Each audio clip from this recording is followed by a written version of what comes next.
Come all you poor workers, good news to you I'll tell, how the good old union has come in here to dwell.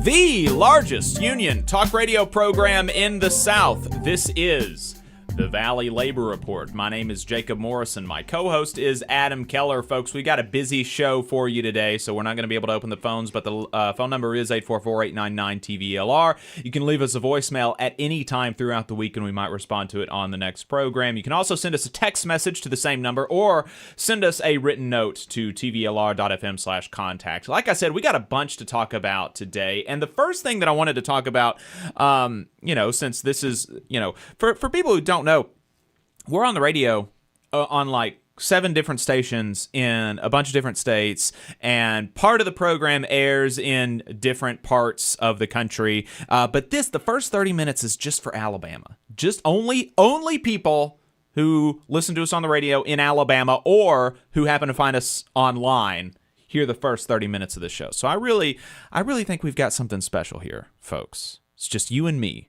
Alabamian to Alabamian. Mostly, except for folks who are listening online.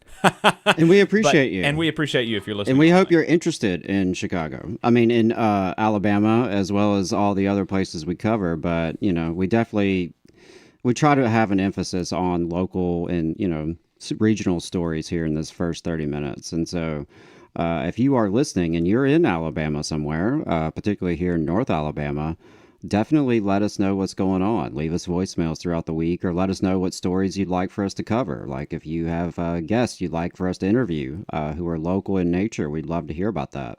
So, Alabama Arise, friend of the show, just released a new report last week called Alternate Route, New Pathways to Better Jobs in Alabama Through Public Transit.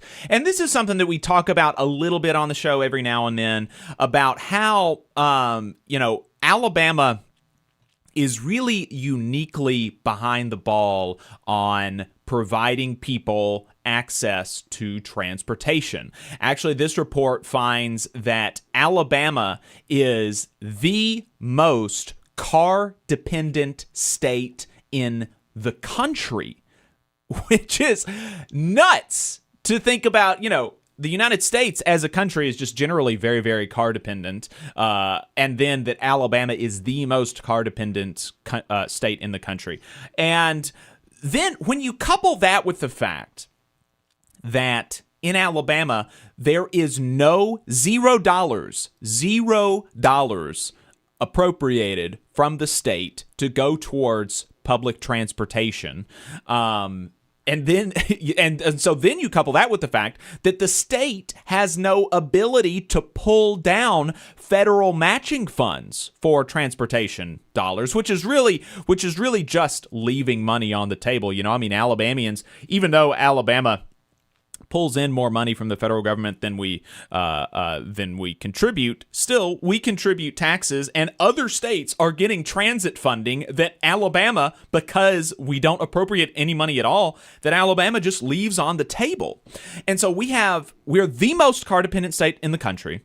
We have $0 appropriated by the state for public transportation. And so then it is no surprise that if you take a look at one of these figures on page 3 of the report, you take a look at this, it shows a very, very significant correlation between the percent of households with no vehicles and the labor force participation rate. There are some counties in this state where 15% of households, that means everybody in the house, nobody in the entire house has a vehicle.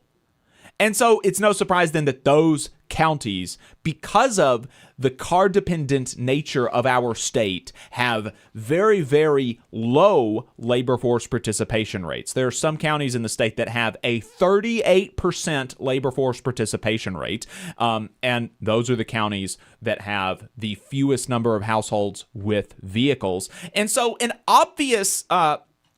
obvious way to fill this gap is to provide more funding for public transportation to make sure that people who are not able to afford their own personal vehicles can still get to work. I mean, I did workforce development in the state of Alabama last year for about a whole year, and that was a huge thing that I kept hearing people in career tech colleges, business owners, things like that talking about, especially in rural parts of the state, is that, people, there are so many people out there who could work, who would work, who literally don't have the money to work, and we don't have a solution to get them to a place of employment so that they can be productive and participate in society. I mean, I talked to pastors who they were like, oh, well, there's 2 or 3 people that I spend actually an inordinate amount of time transporting to and from work because they don't have access to a vehicle, and because I feel kind of called to do this. But I am one person doing this on my own time. I can't possibly, that's not a solution, right? That's not a solution to this huge problem that the state of Alabama has. And so what Alabama Arise proposes is for the state to appropriate $25 million, which is a very, very small amount of money when you're talking about the state budget. I mean, the state budget was, what was the total state budget last year? Like $10 billion. It's in the billions, right? Yeah, it's a huge amount of money. And so $25 million would be a fraction of that. And that $25 million would pull down $100 million from the federal government in matching funds. Again, that, and so you might say, oh, well, I don't want to spend the $25 million because that's more taxes and blah, blah, blah, blah, blah. But that pulls down, you spend money to make money. Exactly. If you want to think like a business, you got to spend money to make money. And if it just makes zero sense to forego $100 million in investment into the state of Alabama because we don't want to put up $25 million of our own dollars. It is completely, just totally nonsensical. The estimation of this and the estimated effects of this investment would be literally thousands of jobs. It would create hundreds of millions of dollars of labor income, and it would increase the GDP by hundreds of millions of dollars more than that. So here's the specific numbers in the short term, meaning in the next 5 years, just the next 5 years, if we put up $25 million and pull down $100 million from the feds, we would create over 3,000 jobs. It would create $214 million in labor income, which is, for those kind of keeping track at home, that's almost double the investment. And it would increase the GDP by $356 million. Nearly a third or over a third of $1 billion in increased GDP in just the next 5 years. On the long term, it would create another 500 jobs, for a total of 3,500 jobs, create a labor income of $369 million, and increase the GDP by $575 million. And so, huge impacts for the state, addressing a very, very clear shortfall and gap in our workforce solution. And this is not just like, Jake's a big liberal, and so liberals love trains and buses, and so that's why he's the Republican Workforce Commission, the lieutenant governor in his workforce report cited this as a gap. So it's not just me talking. It's not just Alabama Arise talking. It is Republican leaders in the state of Alabama talking about how we need to invest more in transportation. And if we do that, like I said, the benefits would be very quick. They would be much bigger than the investment. And it just makes sense. We should not have a society where your ability to participate in it is dependent on you having the money to own an additional $10,000 asset, right? That you have to keep running. You have to keep running. And as someone who has had a lot of car problems over the last couple years, that's not always easy, right? And when you get hit with a surprise $1,000 bill to keep your car running, and you don't have $1,000, that puts you in a bind, and you have to make some real hard choices. And it shouldn't be that, much of an edge for folks, like living on the edge of an emergency. It shouldn't be that case when there's money on the table, right? There's money available that we could be pulling down, investing in the state, which is why I always say that, like, I believe that the status quo in Alabama, the way they have designed this economy is to really restrain the economy. They hold back the economy. They hold back the GDP. They hold back the growth and the job creation through their policies. This is a good example. Absolutely. I mean, it would be, just huge, very, very quick results. Addressing a really important problem in the state of Alabama. And I want to say, workforce participation is something that has been cited by a lot of people in leadership and conservative leadership and, various layers of government. Alabama does not do very well when it comes to workforce participation rates compared to the rest of the country. Alabama has the second lowest labor force participation rate in the country, right behind the state of Mississippi. Yeah. And the fact that we invest $0 in transportation absolutely plays a role, because if you can't get to work, you're not going to be in the workplace. Yeah. Stussy says Marta in Atlanta is in a similar situation. It's the largest public transportation with no state funding. Add in the Beltline was supposed to have light rail. Yeah, there's just a real... among some people, a real ideological opposition to public transportation that is really, really, it's anti-growth, it's anti-business, it's anti-economy, right. just economics 101. It's really in opposition to that. I think that a lot of it is driven in part by sort of a resentment of the public, maybe. A resentment of the public, some kind of baby brain stuff about like, oh, well, I don't want to sit on the bus next to somebody. I've lived in Alabama my whole life. You don't have to use it. You're right. You don't have to use it for one thing. Yeah, you don't have to use it for one thing. But also, it's just super funny, hearing people kind of trying to paint themselves as like very, very strong, manly men who get scared of a New York City bus, right? Which the blue-haired baristas have to take to work, and are ostensibly, more feminine and like less manly and less courageous or whatever than these, good old country boys. But the folks. They get scared of riding the bus. That couldn't be me. Well, I got to say, when we were in Chicago recently for the Labor Notes Conference, it was an absolute joy to be able to take the train to various parts of the city, pay a few bucks, good for the entire day. Yeah.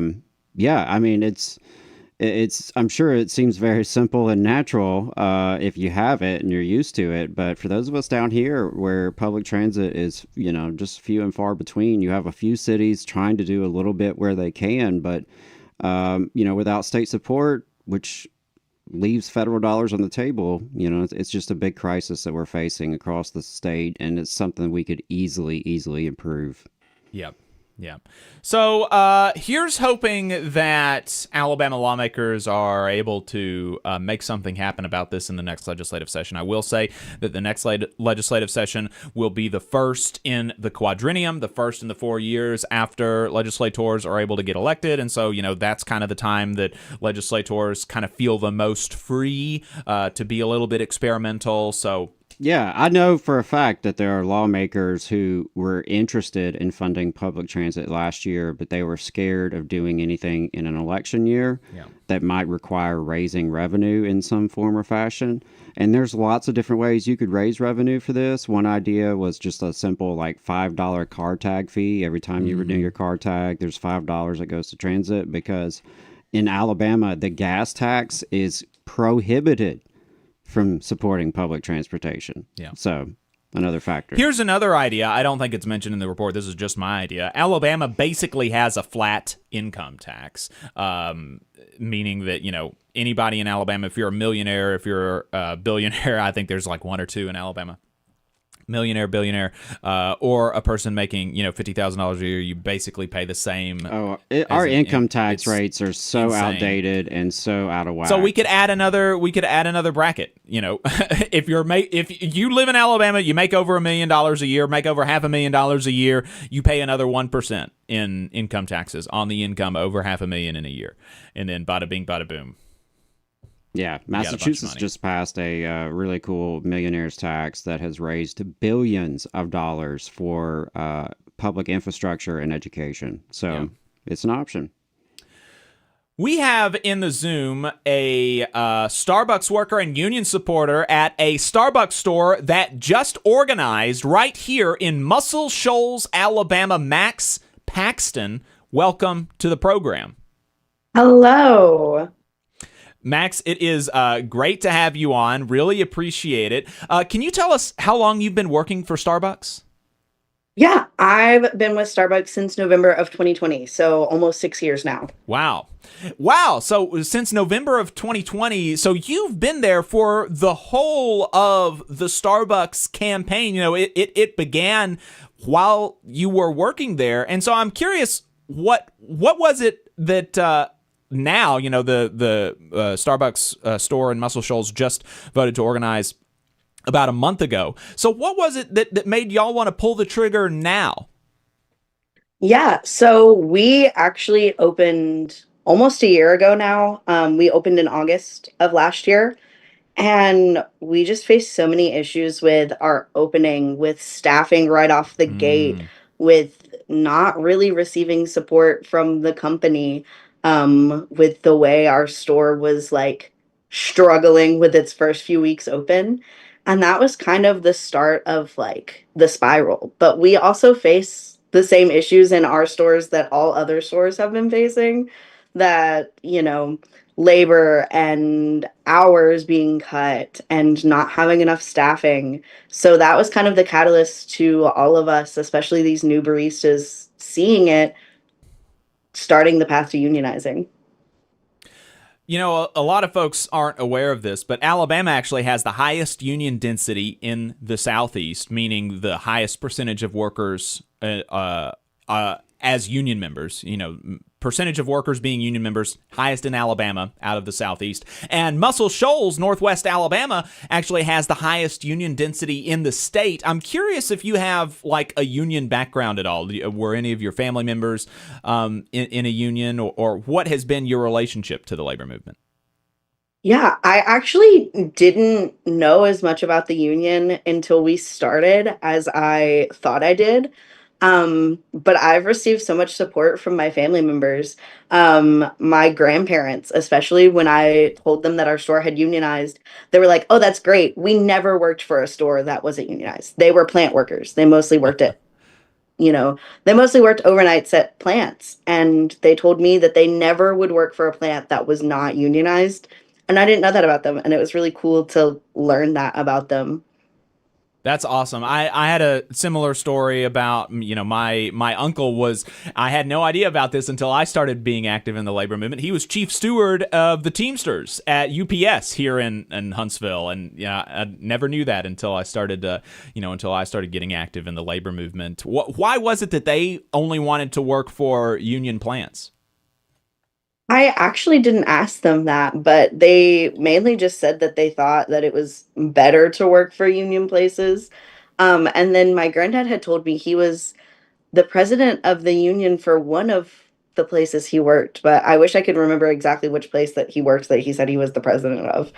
That's great. That's super. That's really exciting.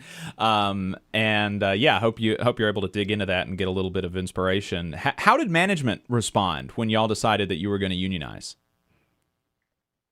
They didn't respond terribly, I guess you could say. It was kind of up in the air. We were kind of in between managers when we started this whole movement. But ultimately, I wouldn't say we've had as much backlash as I thought we would. But I wouldn't say we've had a whole ton of support either, if that makes sense. But it's ultimately been decent, I guess you could say. Right. Well, that's good. I'm glad to hear that. We've talked to several groups of Starbucks workers here on the program, including here in Alabama, and it's definitely the modal response from management has been very antagonistic. So I'm glad that y'all had a little bit of a better experience. Your win was very, very lopsided. I can't recall if it was unanimous or if there was maybe one no vote, but how were you able to generate such support among your coworkers? Yeah, the exact number was 13-1. It was almost unanimous. We had one no vote. And honestly, we are just a really close-knit store. Like that's the thing is we're just super close-knit. We're all great with each other. And I think that was how we were able to kind of grow this movement so easily in our store was we're all a team. And not to say that other places aren't all a team, but we all opened the store together. We Mm-hmm. all built all the equipment in the store and put things on the shelves the first week before we were even open. And I think that that kind of community is what led to us being able to do this so easily because we all trusted each other. If one person said, I think this is best for us, at least two of their closest friends were like, okay, yeah, absolutely. And it was just kind of a chain reaction at that point. That's really great to hear. And you talked about some of the issues with like cutting hours and things like that made y'all want to start made you want to start organizing. Has any of that been resolved, or is that still going on and you're still fighting it?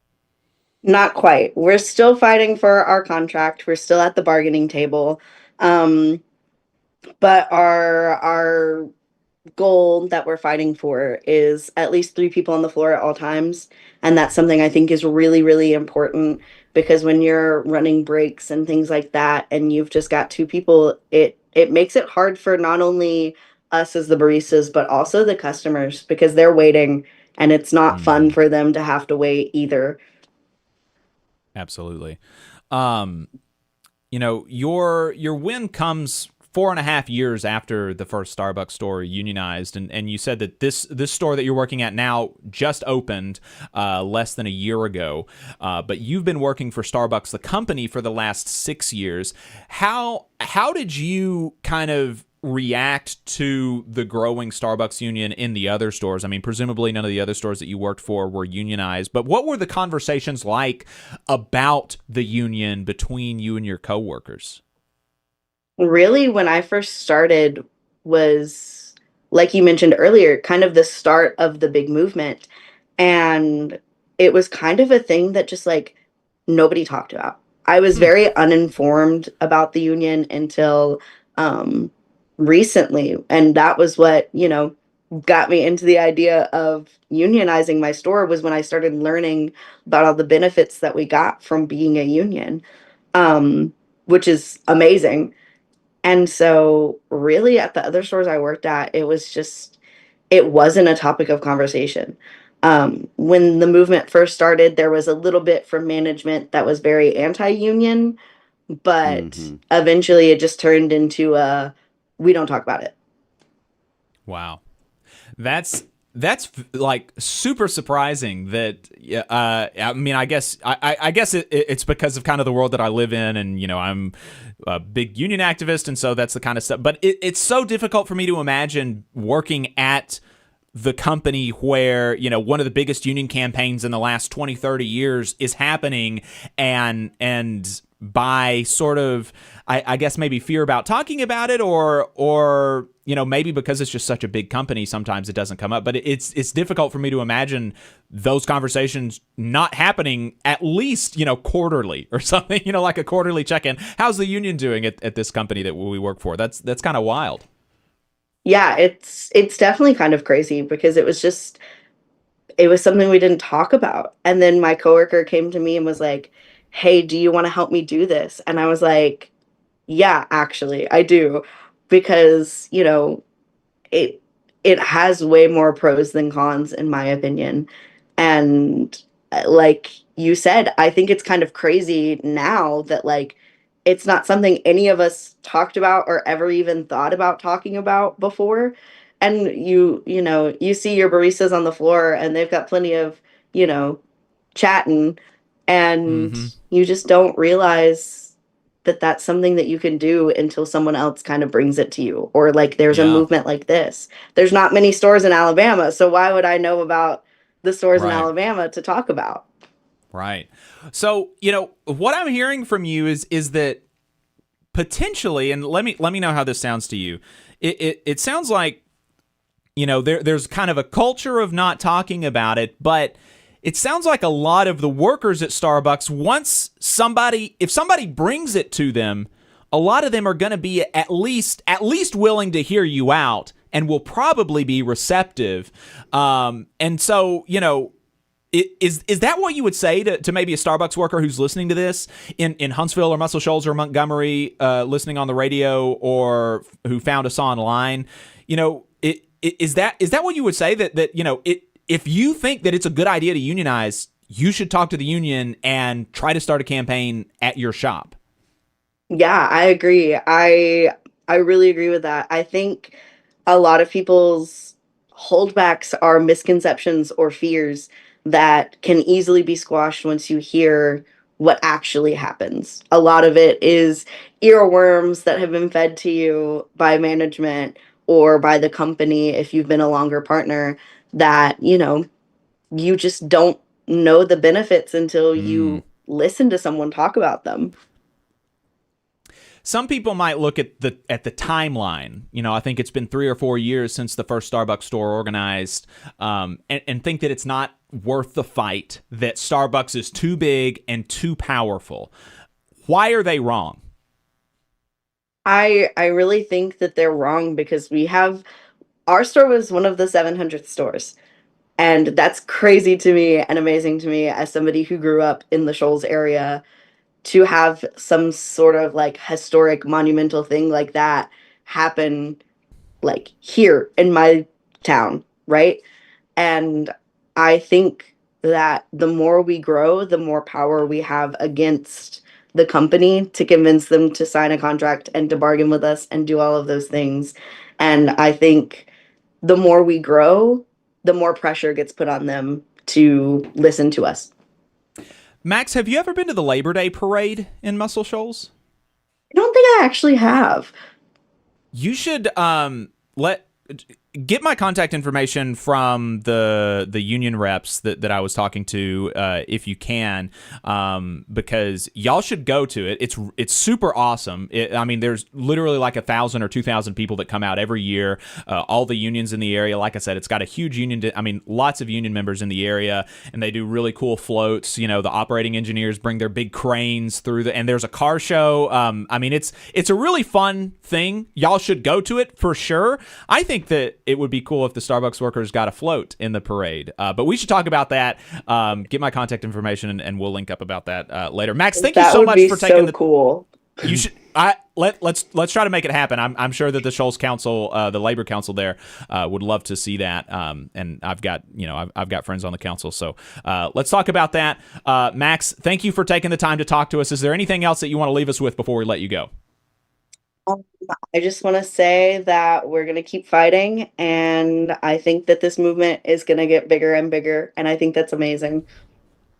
Max Paxton is a union supporter at the Muscle Shoals Starbucks that just unionized with Starbucks Workers United. Thank you so much for your time. Thank you. All right. Folks, you're listening to the Valley Labor Report. I really enjoyed that interview. That's so cool. And seriously, my counsel to Starbucks workers is like, listen to that interview. That there are people who went for half a decade working at a place where the biggest union campaign in the last 30 years in this country was going on, and they didn't organize just because nobody had asked them, just because nobody started a conversation with them yet. Think about how many more stores would be organized now. There are already 15,000 union baristas. or 700, I mean. There are already 715,000 union baristas. Think about how many more would be organized if more people just had that first conversation. So take solace in that and have that first conversation in your store. Go to Starbucks Workers United, whatever their website is. You can Google it and get it started. We're going to take a break. We'll be right back. We're going to be talking to Nick Livick, the chair of UAW Member Action, about the UAW convention a couple of weeks ago. Stay tuned. The attorneys at Maples, Tucker, and Jacobs have stood with the working people of Alabama for over 40 years, providing skilled legal representation for your workplace injury claims. When you are injured on the job, it can be a scary time. The attorneys at Maples, Tucker, and Jacobs have the experience to guide you through the process to make sure that you and your family are properly taken care of and your rights are protected. If you need help, call the attorneys at Maples, Tucker, and Jacobs at 855-617-9333 or visit online at www.mtnj.com. No representation is made that the quality of legal services provided is greater than the quality of legal services provided by other law firms. Support for the Valley Labor Report comes from the International Federation of Professional and Technical Engineers Union. Learn more by visiting www.ifpte.org. Are you looking for a better future, a career that can have you set for life, and to be a part of something that's bigger than yourself? If you are, then consider a skilled trades apprenticeship with the International Union of Painters and Allied Trades. The work of IUPAT is all around us, from the industrial painters who work on the bridges to drywall finishers, floor coverers, the glazers who install the glass in our skylines, and so much more. With an IUPAT apprenticeship, you earn while you learn and receive benefits while learning the trade, including a pension. We provide world-class education free of charge. That's right, no student debt. Our starting salaries for apprentices that graduate is above the national median salary with benefits for entire families. And you have the flexibility to take your trade wherever you'd like in the country to work. IUPAT District Council 77 covers our entire region, so give Adam Booth a call at 205-603-3142 for more information. Again, that phone number is 205-603-3142. Come build a better future with us today and join IUPAT. We're the nurses, firefighters, and claims representatives that help keep our government services running. We respond to natural disasters. We care for our nation's veterans, and we investigate discrimination in the workplace. We are federal and D.C. government workers, and we are proud to serve the American people. Working in more than 70 agencies across the government, we know we can fulfill our mission because our union has our back. Learn more at afge.org. Paid for by the American Federation of Government Employees, AFL-CIO. Since 1889, the National Association of Letter Carriers has protected the rights of city carriers as they deliver the mail and offer support for their community. The Alabama State Association of Letter Carriers makes their legislative voices heard when it comes to issues involving the U.S. Postal Service and the working members of the union. The National Association of Letter Carriers has been longtime supporters of the Muscular Dystrophy Association and the Stamp Out Hunger food drive.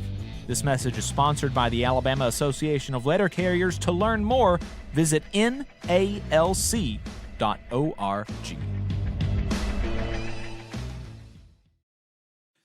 Unite Here is also a supporter of the Valley Labor Report. They are a labor union that represents 300,000 working people across Canada and the United States.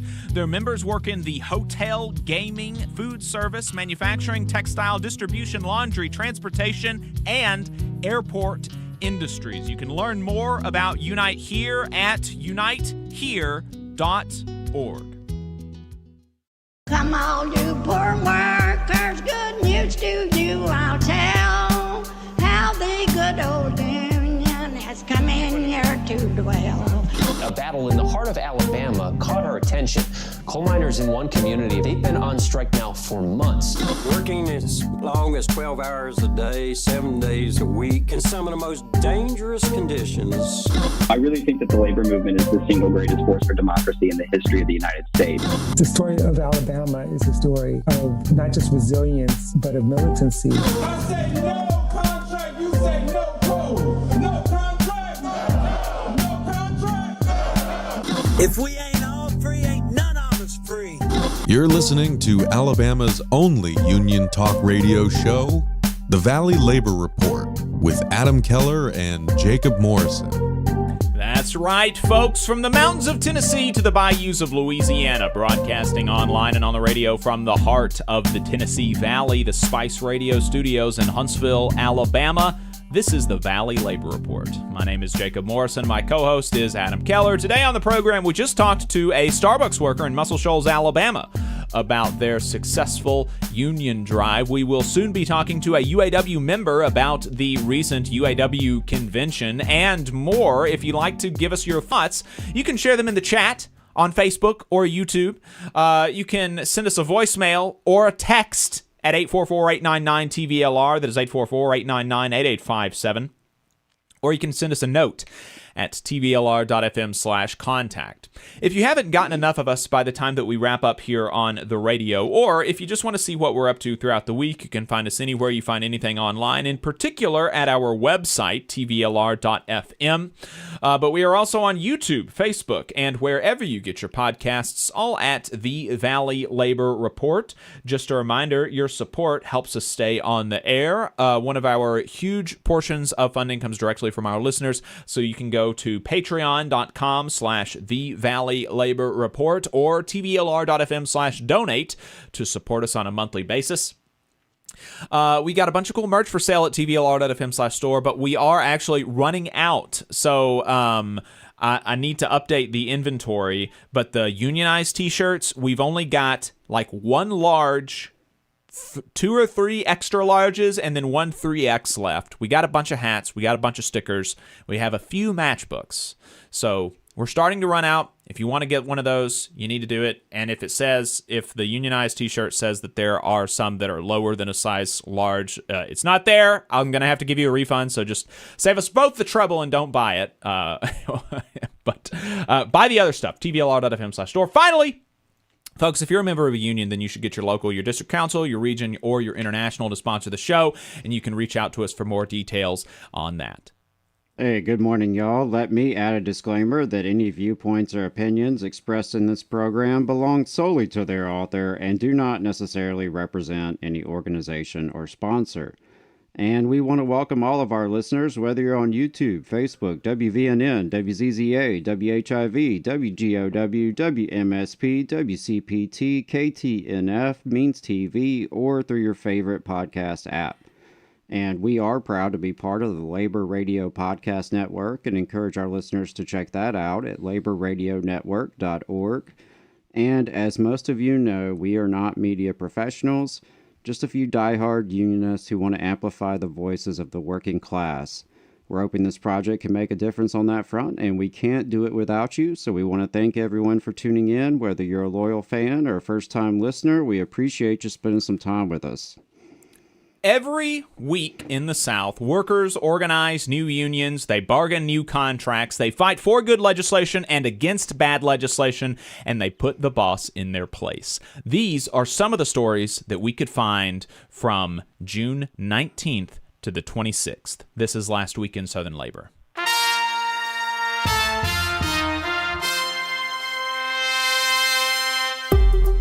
Over the last 2 weeks, some 200 workers in 5 bargaining units filed for a union election.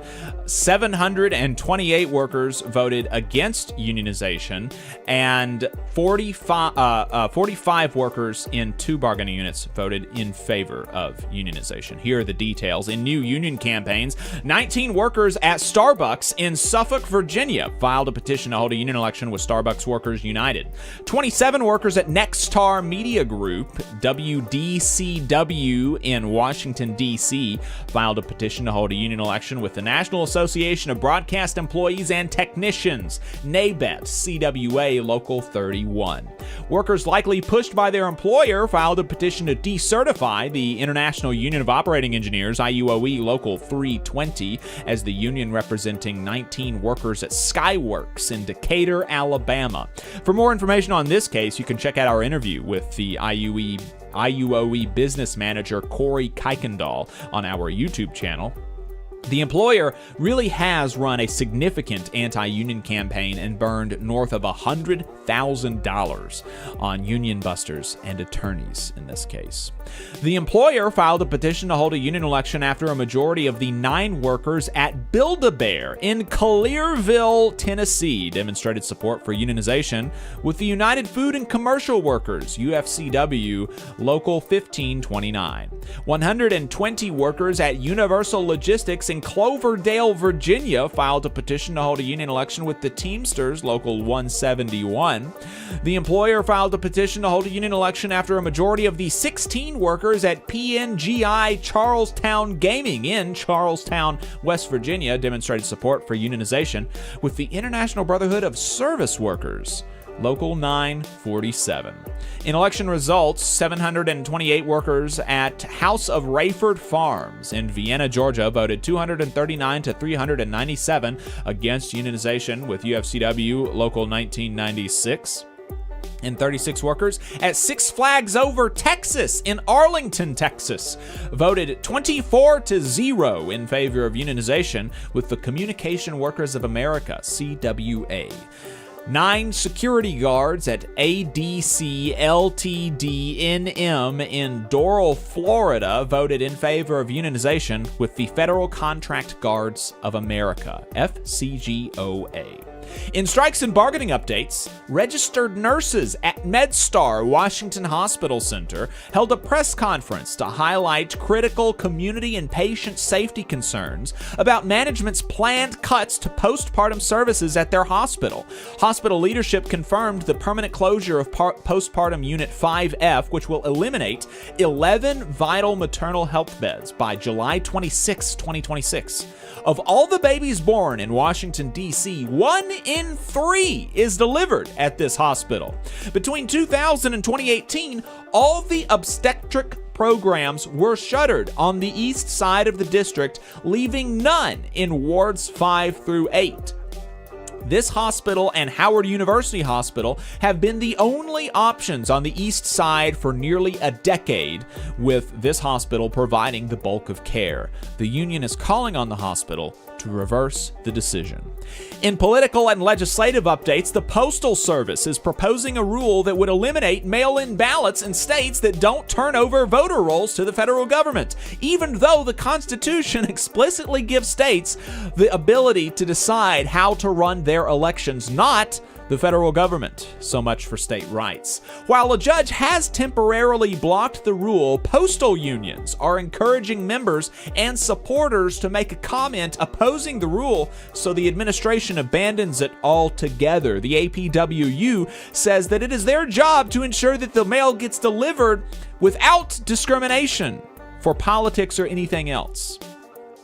The AFL-CIO and Tommy Tuberville are on the same side, at least on this issue, but probably for different reasons. I'm talking about the Protect College Sports Act, which the Sports Council of the AFL-CIO, which represents professional athletes in the NFL, WNBA, and other sports leagues, said wasn't ready to be passed, and that more work needs to be done on. Specifically, the Sports Council cited concerns that the bill would further silence college athletes' voices on the job, undermine their right to collective bargaining to improve their workplace conditions, jeopardize fair compensation, and stop states from passing laws that protect and advance their rights.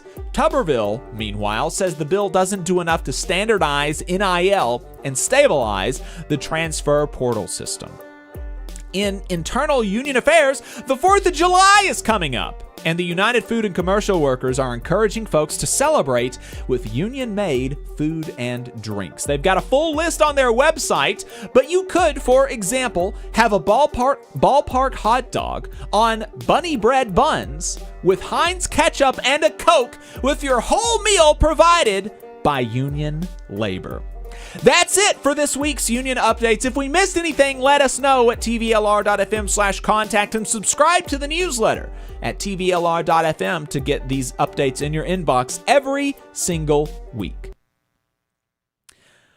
Up next, we're going to have Nick Livick on the show. Nick is the chair of the Reform Caucus UAW Member Action and a member of the United Auto Workers Local 31. Nick, welcome back to the program.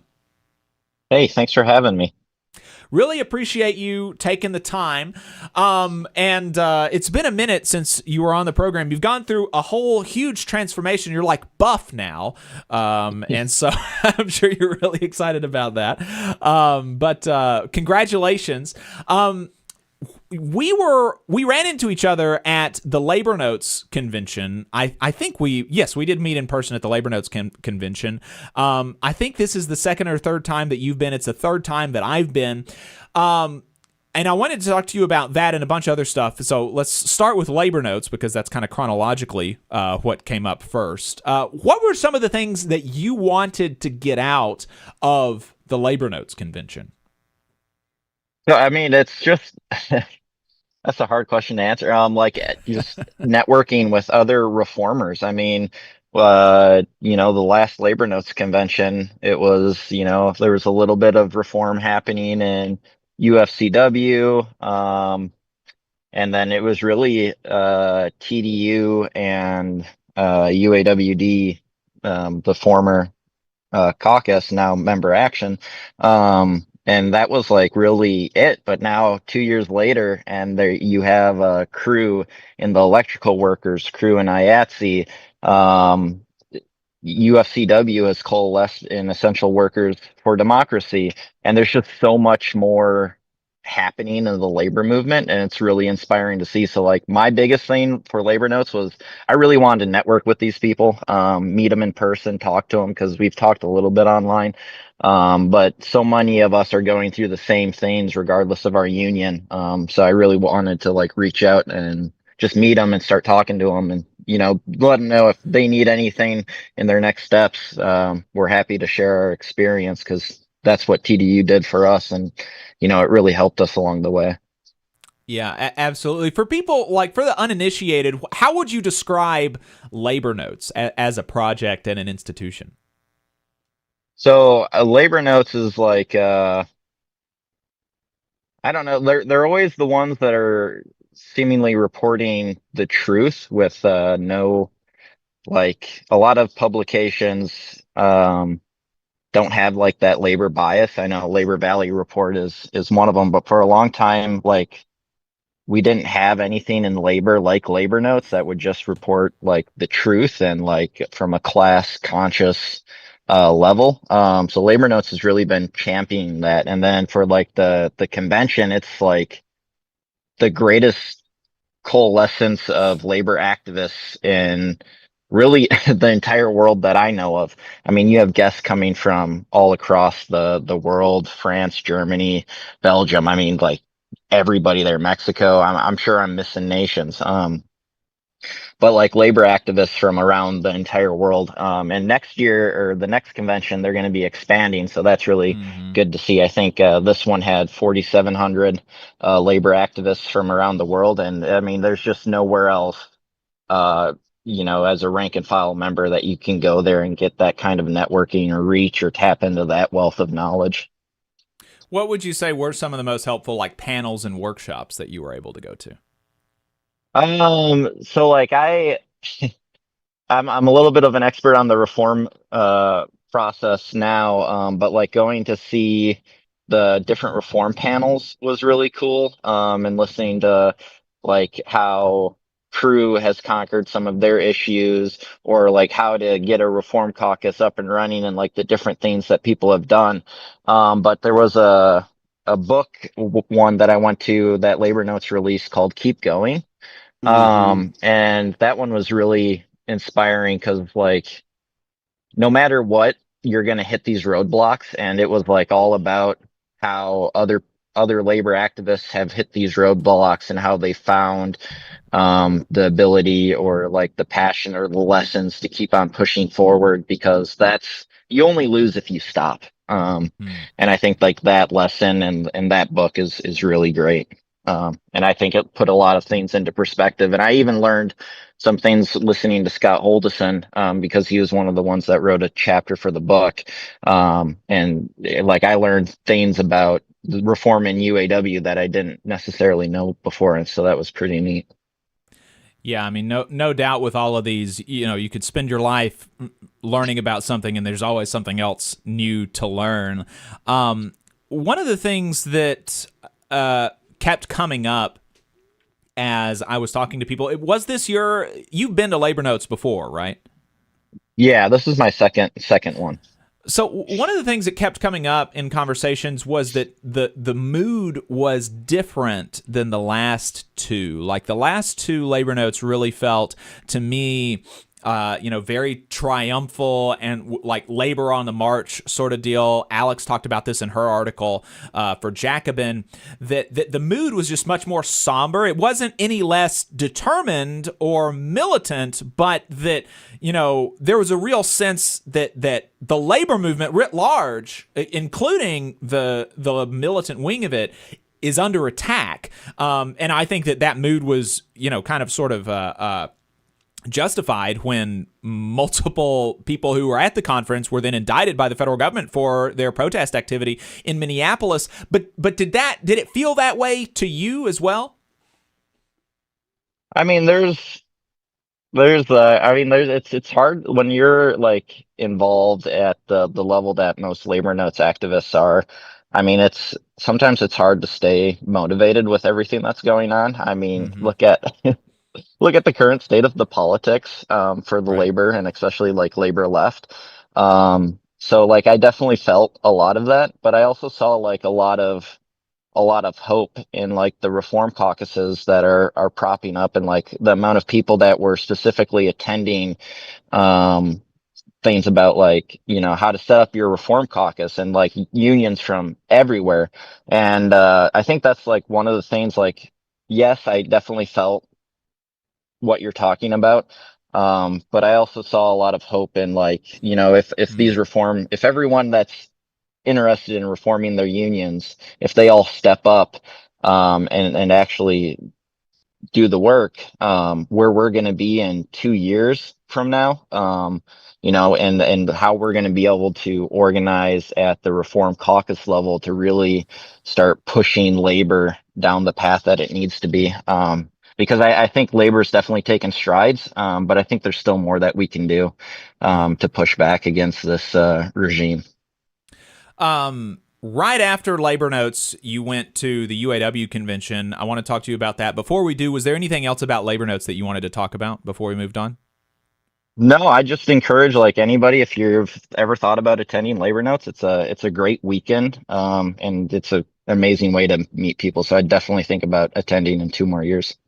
Absolutely. And unlike this time, there will, hopefully everybody who wants to go will get to go next time. So, because I think that Alex was thinking that they're going to be getting a convention center in Chicago that can hold up to 10,000 people. So hopefully, if you want to go next time, you'll be able to go. So after Labor Notes, you went to the UAW's convention. What would you say were like the big headlines from, well, actually, before we talk about that, what were some of the differences that you noticed, or what are some of the differences between a Labor Notes convention and the UAW's constitutional convention? So, like, I don't know. I posted something on my Facebook reflecting on that. It was kind of like the two conventions were like inspiring, because like Labor Notes and the reform side of things were asking like, how do we get to where they are at in the Teamsters and the UAW? And then the UAW convention, like delegates were asking, how far can we go? And I think that's a really healthy dynamic, especially for, labor, because there's been labor was kind of listless for so long. And it really feels good that you have, unions like the UAW that's pushing the envelope on class conscious communication, and like setting up the argument of, it's the rich versus the working class, and they're the reason why we're getting screwed, the rich, that is. So I mean, those two thoughts were were really inspiring, and I hope that like the UAW can continue to push the envelope in the labor movement and continue to lead. But yeah, that's what I thought. Like the contrast between the two was really neat. What were some of the biggest takeaways from the convention in your mind? From the UAW's convention? So one of the big ones was the updating of the retiree definition. And this is something that Member Action pushed really hard for. So essentially in the UAW, in order to be considered a retiree, you had to have a defined benefit pension plan or retire after Social Security eligibility, so 62 in 1 month. So we changed that definition completely, because somebody like me, I wouldn't be able to be considered a retiree if I worked for 40 years and I retired before Social Security eligibility. So we changed that definition to anybody that works 30 years with a UAW employer, or anybody that works 10 years and hits the age of 55. So it's for the first time in like UAW history, the companies aren't defining who can be a retiree of our organization. And then, I mean, we have the strike fund, which was increased to $1.3 billion. We approved to be able to take out $100 million between conventions for special organizing projects. That was huge. And then the divestment from any Israeli holdings. I think that was a morally just thing to do. And I'm sure I'm missing something, but there was a lot that was pulled out of committee that we debated. But I think those are like the big ones. The increasing of the strike fund is an interesting and I think incredibly important thing that happened at the convention.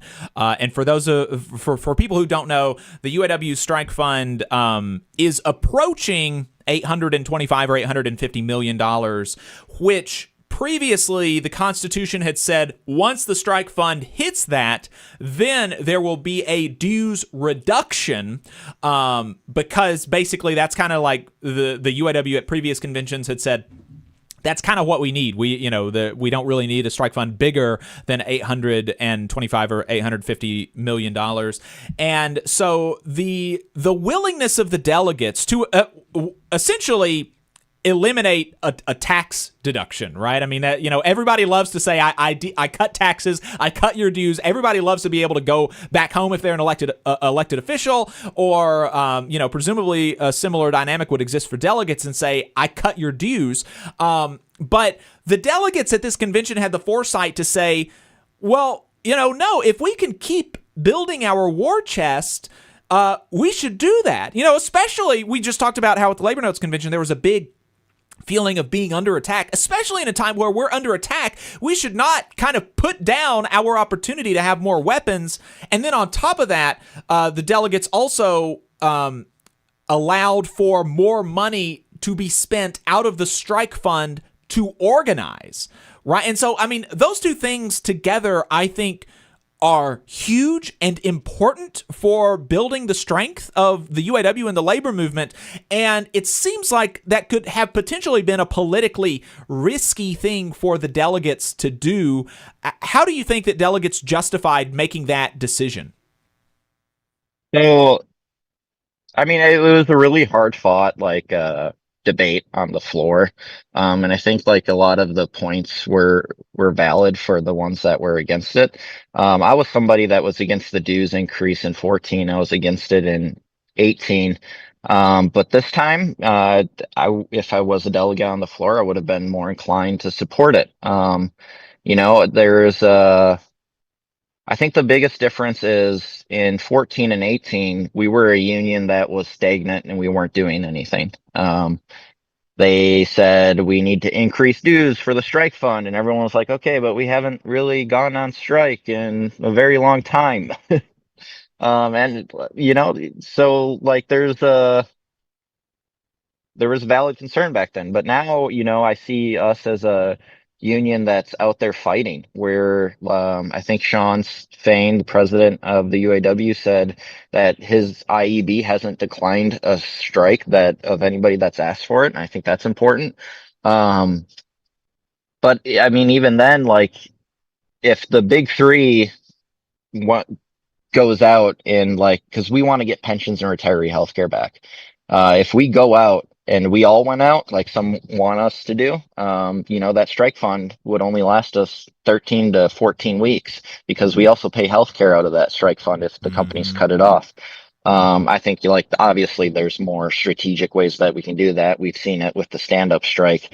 But what is the question I think delegates were asking was like, what's the price of being in a fighting union? We want to do all of these things. We know in auto that we need to organize the transplants, and that takes money. And it takes money to run these highly coordinated campaigns, especially when you're going after Mercedes. We just unionized VW. I'm drawing so many blanks right now. But like we have so many drives happening in the South, and like this all takes money, and it takes money to organize. And if we can organize these people and organize more members into our organization, like that's gonna make it so we can hit that strike fund cap even quicker. So the answer for me always comes back to organizing, because density is destiny, as Sean Fain always says. Absolutely. The Labor Notes headline about the convention was that delegates backed the union's new fighting direction. I think this is one of the examples of that. You talked about a couple of the others. Was there anything else that the delegates voted in support of that you would consider kind of under that rubric that we haven't talked about yet? Yeah, there was a bunch of resolutions. About supporting the working class, getting money out of politics, supporting working class like candidates. And I think like all of that is indicative of, a fighting movement. I can't remember all the language. I mean, some of these were pretty long. But like getting the money out of politics, supporting more like labor friendly working class members. I think these are all things that show, the direction of the organization. And then you had a lot of speakers too that stood up and said that like the only reason they're involved is because their locals ran their first ever contract campaign, and it brought in almost 100% participation. So we're seeing like the things that we're doing and championing, and the strategies that we're trying to teach across the organization are working. You mentioned some of the political things that the delegates supported, like getting money out of politics. What was the message of the politicians that spoke at the convention? So it was the majority of the same thing that your politicians typically speak on. I think it was probably more sincere, at least I'd hope for, but like organizing, getting people into unions, and also backing labor, and the importance of getting candidates that support labor into office, because we've seen this time and time again, even when the Democrats control the Congress, is that they are still unable to get the big things passed that labor really wants, like making organizing easier through the PRO Act, and other things like that. So I think like really getting this drive of supporting working people, especially in this election cycle, is really important. And I think that's the majority of what they spoke to, and the need of solidarity, which I mean we all understand. We always need solidarity. One thing that didn't get passed that, Fain's wing of the union supported was enshrining direct elections in the Constitution. So could you explain right now the mechanism by which it's the case that there are direct elections? how is it that happens? Why does that happen? And why did that resolution ultimately not pass on the floor? So when we went under the federal monitorship, that was one of the requirements, was that we went to one member, one voter direct elections. I believe the background on that was the monitor was going to force it. The union, the UAW at the time, said, let the members vote on it and we'll go by what they decide. So we had a referendum vote of the entire membership, and the entire membership voted 2-1. It was actually, I think, a little bit higher than 2-1 to go to direct elections. I mean, it was a very popular thing. So that's how it got in the Constitution by the monitor. But currently, delegates could vote to go back to the delegate system when the monitor leaves. So we're still under the monitorship. Passing this amendment, well, when we wanted to pass this amendment, would have enshrined that. So if the delegates, for example, voted, okay, we want to go back to the delegate system, well, that would trigger a referendum vote of the entire membership, which is only fair because that's how it was passed. The membership's the highest authority in our union. That's what every activist is told through their entire UAW career.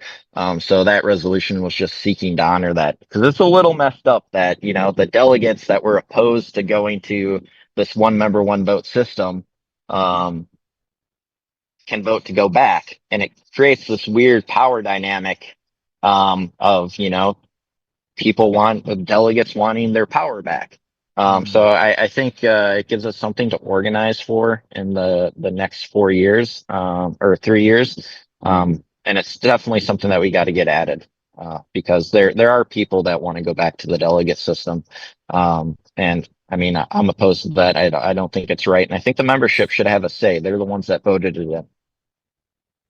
So, coming out of the convention, what has the reaction of the members been? You know, when you go back to your local and you talk to people, you know, how have they reacted to the resolutions that were passed, to the business that was done at convention?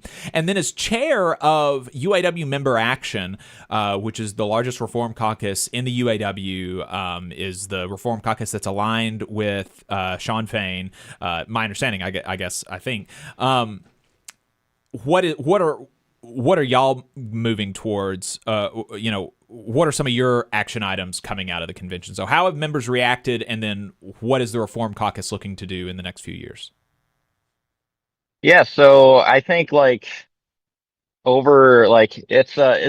a mixed bag. Like people there's some argument about, you know, the dues staying the same. There was a lot of people that were looking forward to having that back. You know, a lot of people are disappointed. They feel like they feel like the goalposts are being moved, which I kind of get that argument. I'm a labor nerd. I'm happy to pay my extra half hour. It's like $15 a month. And that's just the price I see as being in a fighting union. I'm glad to pay that. But overwhelmingly, I think a lot of people were happy with the majority of the things that were passed. I know there were a few things that weren't able to get pulled out of committee that other people were looking forward to, and there's people that are upset about that, understandably. I wish our conventions were longer so we could tackle and chew through more business. And then for member action, we gotta get ready. We're gearing up for this election. You know, re-electing Shawn Fain, I think, is one of the most important things that we can do as a reform group. You know, it's been inspiring to see what he's been able to accomplish and push through, from running our first contract campaign to how the stand-up strikes were handled, and seeing the contract campaign strategy explode through the UAW.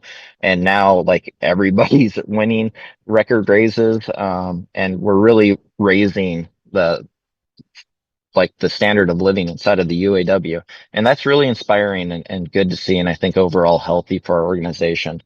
And then for other outside of the election, education, educating the membership. That's one of the biggest tasks, because there are still locals out there that are still coming around in the new ways, I guess you could say. Um, and that's one of the things that like having this group of activists was able to do, because in the stand-up strikes, we saw that our network of activists were able to push leadership to action. There were some leaders that, some locals that didn't want to do a practice picket. So our activists just said, okay, well, we're going to do a practice picket. And it just forced the leadership into action, because they didn't want to be left behind or seen as not doing something. So they just joined the fight. And I think that's like one of the biggest things, is just growing that network and growing your ability and the activists, and creating that rank and file anchor that you need to counterbalance the power that gets concentrated in local leadership, regional leadership, and international leadership. Because without that counterbalance, I think that's when you start getting back into like, oh well, there's no organization of rank and file, so like, it just becomes a lot harder to push back when there are moments of corruption or concessionary agreements, and having that organization that's balanced in the rank and file, I think, can keep union officials honest. Plus, paired with one member, one vote, that really helps. We're talking right now to Nick Livick. He is a member of UAW Local 31 and chair of the Reform Caucus UAW Member Action. You talked earlier about the monitor, and that's the the monitor that was placed in it to supervise the union after the corruption scandals of a decade or so ago, they have released another report critical of Fain's leadership. In broad strokes, what has the Monitor alleged in this report, in the most recent one? So the Monitors continue to allege that Sean Fain is retaliating against Rich Boyer and Margaret Mock. This has been a long-standing thing that they've been alleging, because Sean essentially had the executive board vote to remove the departments from Margaret Mock and Rich Boyer, except for the ones that were constitutionally required. So all of their extra department assignments got removed. The Monitor saw this as retaliation, even though like the UAW Constitution specifically says the president has the right to assign departments, and Sean did it in the more democratic way of having the executive board have voice and vote on it. Unanimously, by the way, for the audience, unanimously. So it's I see it more as like so when the issue of the ceasefire with Palestine came up, the Monitor, in my opinion, acted improperly. He called Sean Fain and said, "I'm not calling you as the Monitor," and then spoke to him about union politics, which I just think like that's improper. But ever since like that issue, when the UAW took a stance on Palestine and the ceasefire, that's when like it kind of became more of an axe to grind, in my opinion. And that's what I see it as. And the members for the majority, like, I don't know, this is this is different than the previous administration, because we were coming out of the corruption scandal. A lot of the members aren't talking about the Monitor's reports. They don't care what a corporate lawyer has to say. They care about what's going into their pocket. They care about the cost of living rising. They care about like winning back retiree health care, because without retiree health care, one heart issue, one cancer diagnosis, and there goes your entire 401k, because we don't have pensions, and they want pensions for all back. And they want to continue winning record contracts. And I think that's what members are going to care about, is the activity inside of our union, the fact that we organized the first transplant of VW and we got their first contract, the fact that we're unifying locals and getting people to finally coalesce their contract dates, especially those that are in the same sectors. I think that's what people care about, is their bread and butter issues and winning record contracts. I really don't think they care much about the politics at the international. I know at the local level, Like it's something that, whenever there's local drama, people just roll their eyes and, they want everyone to play nice, but at the end of the day, they want results. And I think they'll stand behind the people that are giving them the results. Yeah, I mean, I haven't read the most recent report. I've read some of the others, and my takeaway has always been, that even if everything happened exactly as alleged, and there's no other important context, which I think there is. I think there's reason. It's not just that Sean Fain didn't like Rich Boyer and Margaret Mock. There were political and strategic reasons that Sean Fain wanted them removed from their posts, and the entirety of the executive board agreed with him. And so, and that's legal. It's totally legal to do that, because unions are political. It's legal to be political about unions, and about the leadership and the direction of a union. And so, but my thoughts has always been that even if everything is exactly as described in the monitor's reports, I'm not reading about anything that's illegal or improper. It's just that, Borofsky doesn't like what's going on. He doesn't agree with the direction. And ultimately, yes, as you said, all of this started happening after the UAW told him to kick rocks when he said that the union needs to support Israel. And so I think it's very improper for the Monitor to be doing this. And so Sean Fain responded actually for the first time. He's never responded to a Monitor report in this way before. And so he is coming out and explicitly saying that there are false allegations, that this is improper, that actually Borofsky is in effect retaliating against him and the union. And so I think a pretty aggressive response from Fain. And, you said that the members are, for the most part, not really paying a whole lot of attention to this. And I think that's probably the right thing to do. Nick Livick, thank you so much for taking the time. Is there anything else that you wanted to say before we let you go? No, just that if you're a union member and you want to reform your union, I mean, just start talking to people, pull people together. Because if we had reform caucuses in every single union, not only would we be able to reform our own unions, but we'd be able to work together and coordinate and, maybe eventually reform the AFL-CIO. So it'd be great if more people would pick up reform caucuses, especially if their unions aren't doing much. It's a hard road, but it's a great road once you get there. Yeah, I've got it. You reminded me of something. I was talking to somebody the other day who is in the letter carriers union, who is sympathetic to, the need for the union to be a more fighting union and be more militant and fight harder and be more aggressive.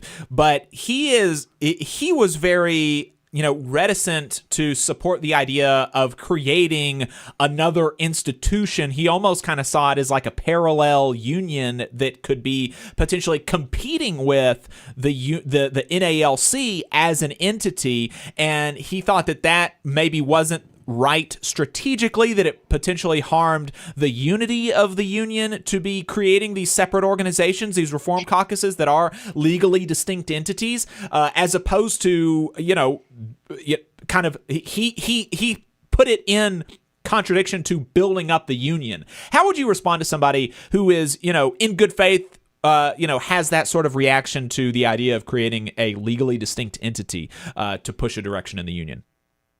I think you're always going to see, I mean, even in the UAW, we have, some of the detractors accusing us of trying to build another union, but that's just simply not true. We're all UAW members. We care a lot about our union and the direction of our organization. We're a lot of us, almost all of us, are activists inside of our own local, inside of the international, inside of our communities. So I mean, there are ways and moments that I think you can promote unity while still being in a reform caucus. And I think the goal of a reform caucus should be to build your organization. And in everything that you should lead from that example, like educating the rank and file, and trying to make that as inclusive as possible, trying to reach as many people as possible. And I think like over time, as long as you're not specifically trying to out yourself as like, oh, I'm this reformer, or like you get up to the mic at the convention and the first thing you say is, I'm part of this other group. Like those are all strategies that don't really work. And as long as you're leading by example, as long as you're, doing the work inside of your local, as long as you're championing the right things, I think it's really easy to just say like, I'm a member and I really care about this organization. And that's why I'm doing what I'm doing. I have no intention of, starting my own union. I don't want to decertify the union that I have. I just want to make the union that I have better and work for everybody. And I think like regardless of your organization, that's an argument that will work. But also like you need some sort of anchor group, regardless of your union. You need that ability to organize and coalesce and discuss and come up with solutions and debate and build that contact list, regardless of, if you're at the local level, that contact list becomes immensely important for winning elections and making sure the right leaders win elections, all the way up to your international level. And I don't see how you accomplish the work that needs to be accomplished without organizing into some sort of reform group. But I definitely think there are a lot of ways that you can clamp down on the argument of like, oh, we're trying to create another union. Like, no, I really love the UAW, and I'd give my life for this organization because it's given me so much. I want to make sure that this organization is the best organization it can be, not just for me, but for the generation coming after me. And if we don't have that organized power in the rank and file, I think we could quickly go back to the old ways of doing things, and end up, the end result of that would be selling out future generations. And I'm just not okay with that. Nick, thank you for your time. Thank you. We're going to take a break. We'll be right back. The Laborers International Union of North America, LIUNA Local 366, is proudly recruiting North Alabama local workers to work construction and nuclear plant maintenance. If you're interested, please contact April at our training center to start the process at 256-904-1753. No experience is needed. We offer free training, but you must be able to pass a background check and a drug test. Local hiring that grows our community with good-paying jobs that have benefits is our mission. Live better, work union, Local 366, feel the power. The Valley Labor Report is also supported by the Communication Workers of America. Learn more at cwa-union.org.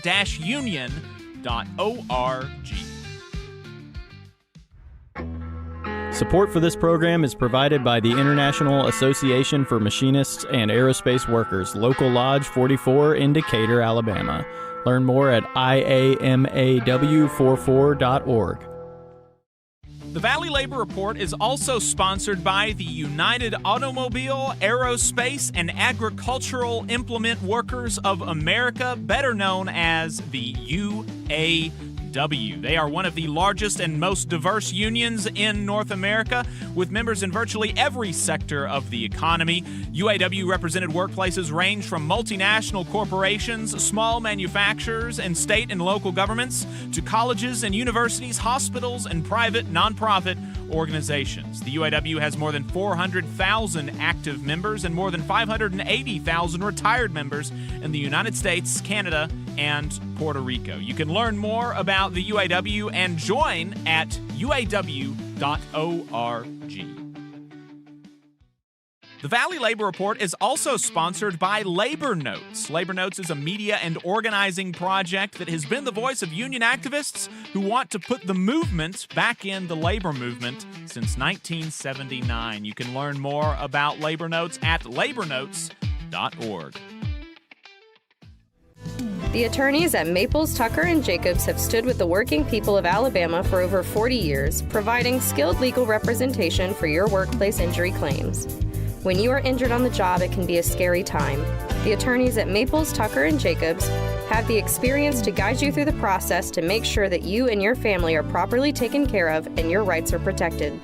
If you need help, call the attorneys at Maples, Tucker, and Jacobs at 855-617-9333 or visit online at www.mtnj.com. No representation is made that the quality of legal services provided is greater than the quality of legal services provided by other law firms. Support for this program also comes from the Mid-South Council of Retail, Wholesale, and Department Store Union. Learn more at rwdsu.info. Union leaders, do you want a powerful website and mobile app built just for your members? The Union Active system, created by Unions America, makes it easy to share news and documents, send alerts, and keep your members engaged anytime, anywhere. Trusted by thousands of unions, Union Active streamlines communication so you can focus on what matters most, your members. With real-time updates, secure messaging, and custom features built for unions, you'll keep your members informed and engaged 24/7. Get Union Active today. Visit unionactive.com to learn more. Union Active, the ultimate website and communications system for unions. Come on, you poor workers, good news to you I'll tell. How the good old union has come in here to dwell. Labor creates all wealth. All wealth should go to labor, and you're listening to the Valley Labor Report. My name is Jacob Morrison. My co-host is Adam Keller. Appreciate everybody hanging out with us today. We got a couple of minutes left in the first half of the program, and then we'll be going into overtime. We're going to be talking to a UAW leader about the elections in New York last week. Under-discussed. Two of the three congressional candidates who won, who were endorsed by DSA. Also, UAW members. Rank and file members of the UAW, really exciting. So now the UAW is going to have two members in Congress. So super excited about that. My union, AFGE, actually endorsed one of those union members, Claire Valdez. And then we're going to be playing some interviews that I did while I was in Chicago with some workers on the picket line at BP in Whiting, Indiana. So lots of good stuff. But first, before we do that, we're going to round out the first half of the program with Boss Watch. Every day across the South, workers are killed on the job, stolen from, discriminated against, or sexually harassed. Sometimes the employers are caught. These are last week's stories. This is Boss Watch. In Tennessee, the U.S. Department of Labor has recovered over $1.7 million in back wages for over 1,600 workers after an investigation found that a multi-trade contractor failed to pay them for their full wages in violation of the Fair Labor Standards Act. Investigators were at a manufacturing campus in Stanton, Tennessee. As a result, employees were not paid the full overtime premium required for all hours worked over 40 in a work week. The state group violated federal law when it excluded bonuses from its overtime calculations, averaging more than $1,000 owed in back wages to each employee, said Andrew Rogers, the Wage and Hour Division Administrator. Our investigators remain committed to obtaining appropriate remedies for workers who were not paid as the law requires and driving long-term compliance to prevent violations in the future. Over in Florida, Red Royal Electric, a provider of residential electric services in Western Florida, will pay $34,000 and implement significant policy and training reforms to settle a disability lawsuit. According to the lawsuit, in January of 25, Red Royal refused to hire an applicant with a neurodevelopmental disorder and failed to accommodate his request to provide documentation of prescription medication to pass the employer's drug screening for hiring. Such alleged conduct violates the ADA, which requires prospective employers to reasonably accommodate individuals with disabilities applying for jobs who advise that their prescribed medication may cause a positive drug test result. The EEOC filed suit in the U.S. District Court for the Southern District of Florida after first attempting to resolve the matter through its administrative conciliation process. Under the 3-year consent decree, Red Royal will pay $34,000 in back pay and compensatory damages to the applicant. The company will also implement a comprehensive disability accommodation policy, provide regular training to managers and employees on disability discrimination and accommodation obligations, and report complaints and accommodation requests to the EEOC. That's it for our show this week, folks. Unless you find us online, Facebook and YouTube, to continue watching, to listen to us in the second half of the program, you should do that. But if you don't, we really appreciate you taking the time for the first half of the program, and we will see you next week.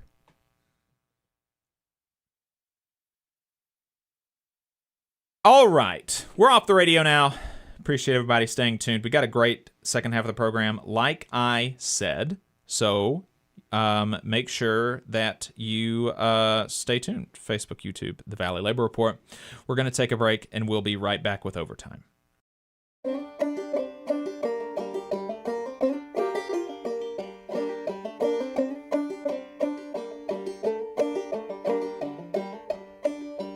Come on, you poor workers, good news to you I'll tell, how the good old union has come in here to dwell.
This is Overtime, a production of the Valley Labor Report, the largest union talk radio and online news outfit in the South, now broadcasting across the Mason-Dixon line in Chicago and in Minneapolis, and soon to a city near you if you help us get on the radio. You can reach out to us to help us get on the radio near you. We're coming to you from the heart of the Tennessee Valley in the Spice Radio Studios in Huntsville, Alabama. We are run by working people and for working people in the South and all over the country. My name is Jacob Morrison.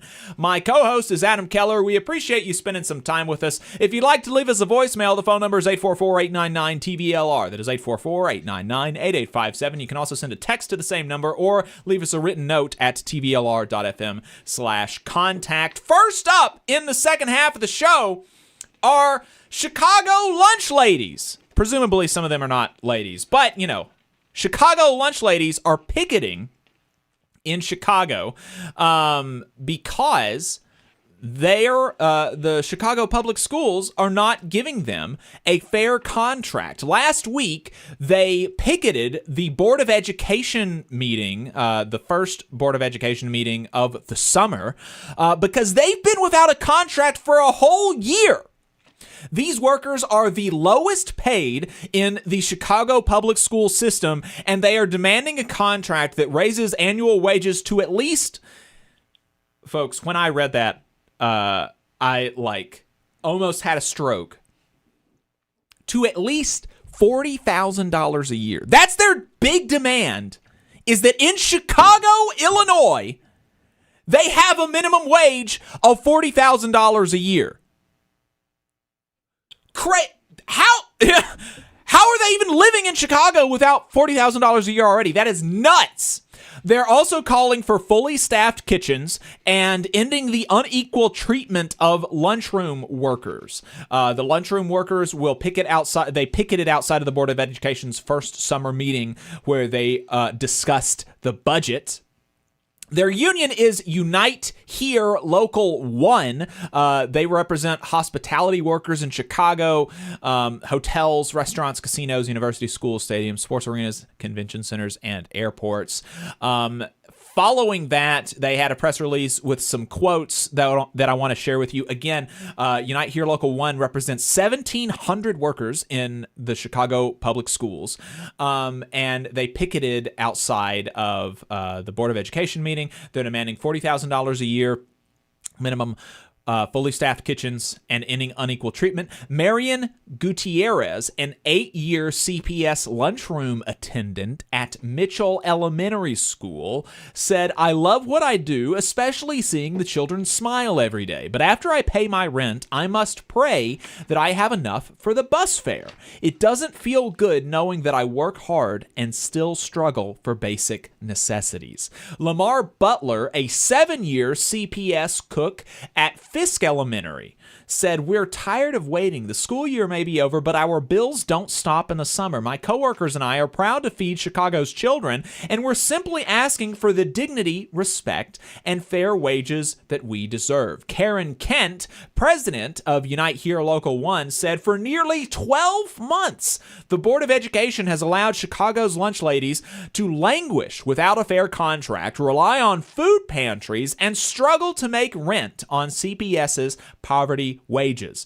The Board of Education should not approve any budget that fails to bring lunchroom workers up to the $40,000 per year minimum that other workers inside CPS have attained. It is past time for the board to settle a fair contract that ends the inequality CPS lunchroom workers have faced for far too long." Last month, the press release says lunchroom workers gathered signatures from 27 Chicago City Council members on a letter urging the school's CEO to, quote, "take immediate action to ensure they receive the respect, pay, and working conditions they deserve." In April, workers organized a mass civil disobedience outside CPS headquarters, where dozens of workers and union members and union leaders were arrested, demanding an end to unequal treatment of lunchroom workers. In September of 2025, lunchroom workers released a report about their working conditions and delivered it to the Board of Education. The report showed that 49% of surveyed lunchroom workers struggled to afford necessities, 55% have difficulty paying utility bills, 51% have considered leaving Chicago because of the rising cost of living, and 22% have relied on food pantries. Absolutely crazy story. I couldn't imagine leading a household in Alabama on just $40,000 a year. In Chicago, that would be, just impossible. Does the school system have any rationale for why it's taking so long? Why they are doing this? I would love to know, like, their explanation. How do they look these folks in the eye? Yeah. It's shameful. But shout out to the workers who are continuing to put pressure on them. It shouldn't have to be this hard, but credit to them for continuing to fight. Yeah, it's nuts. Absolutely nuts. One more quick union story that I wanted to get to before we bring on our guest. Amazon has been ordered again to bargain with the Teamsters. This one, they'd previously been ordered by an administrative law judge to bargain with the Teamsters in New York. This one now in San Francisco. It's the second bargaining order issued against the company in recent months. I'm reading from On Labor right now. It's a good website. Y'all should check it out, onlabor.org. The first one was issued in April. In the Monday ruling, the NLRB judge found that Amazon violated federal law when it refused to recognize the Teamsters union effort after it obtained majority support from a group of employees at the delivery center in 2024.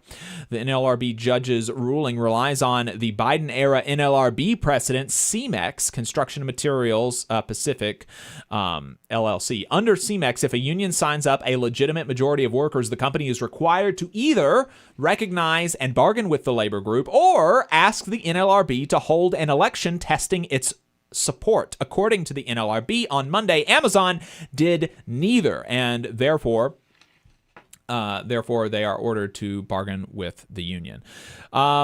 Amazon is almost certainly going to appeal this to the full National Labor Relations Board, where no doubt they will attempt to get the CMEX ruling overturned.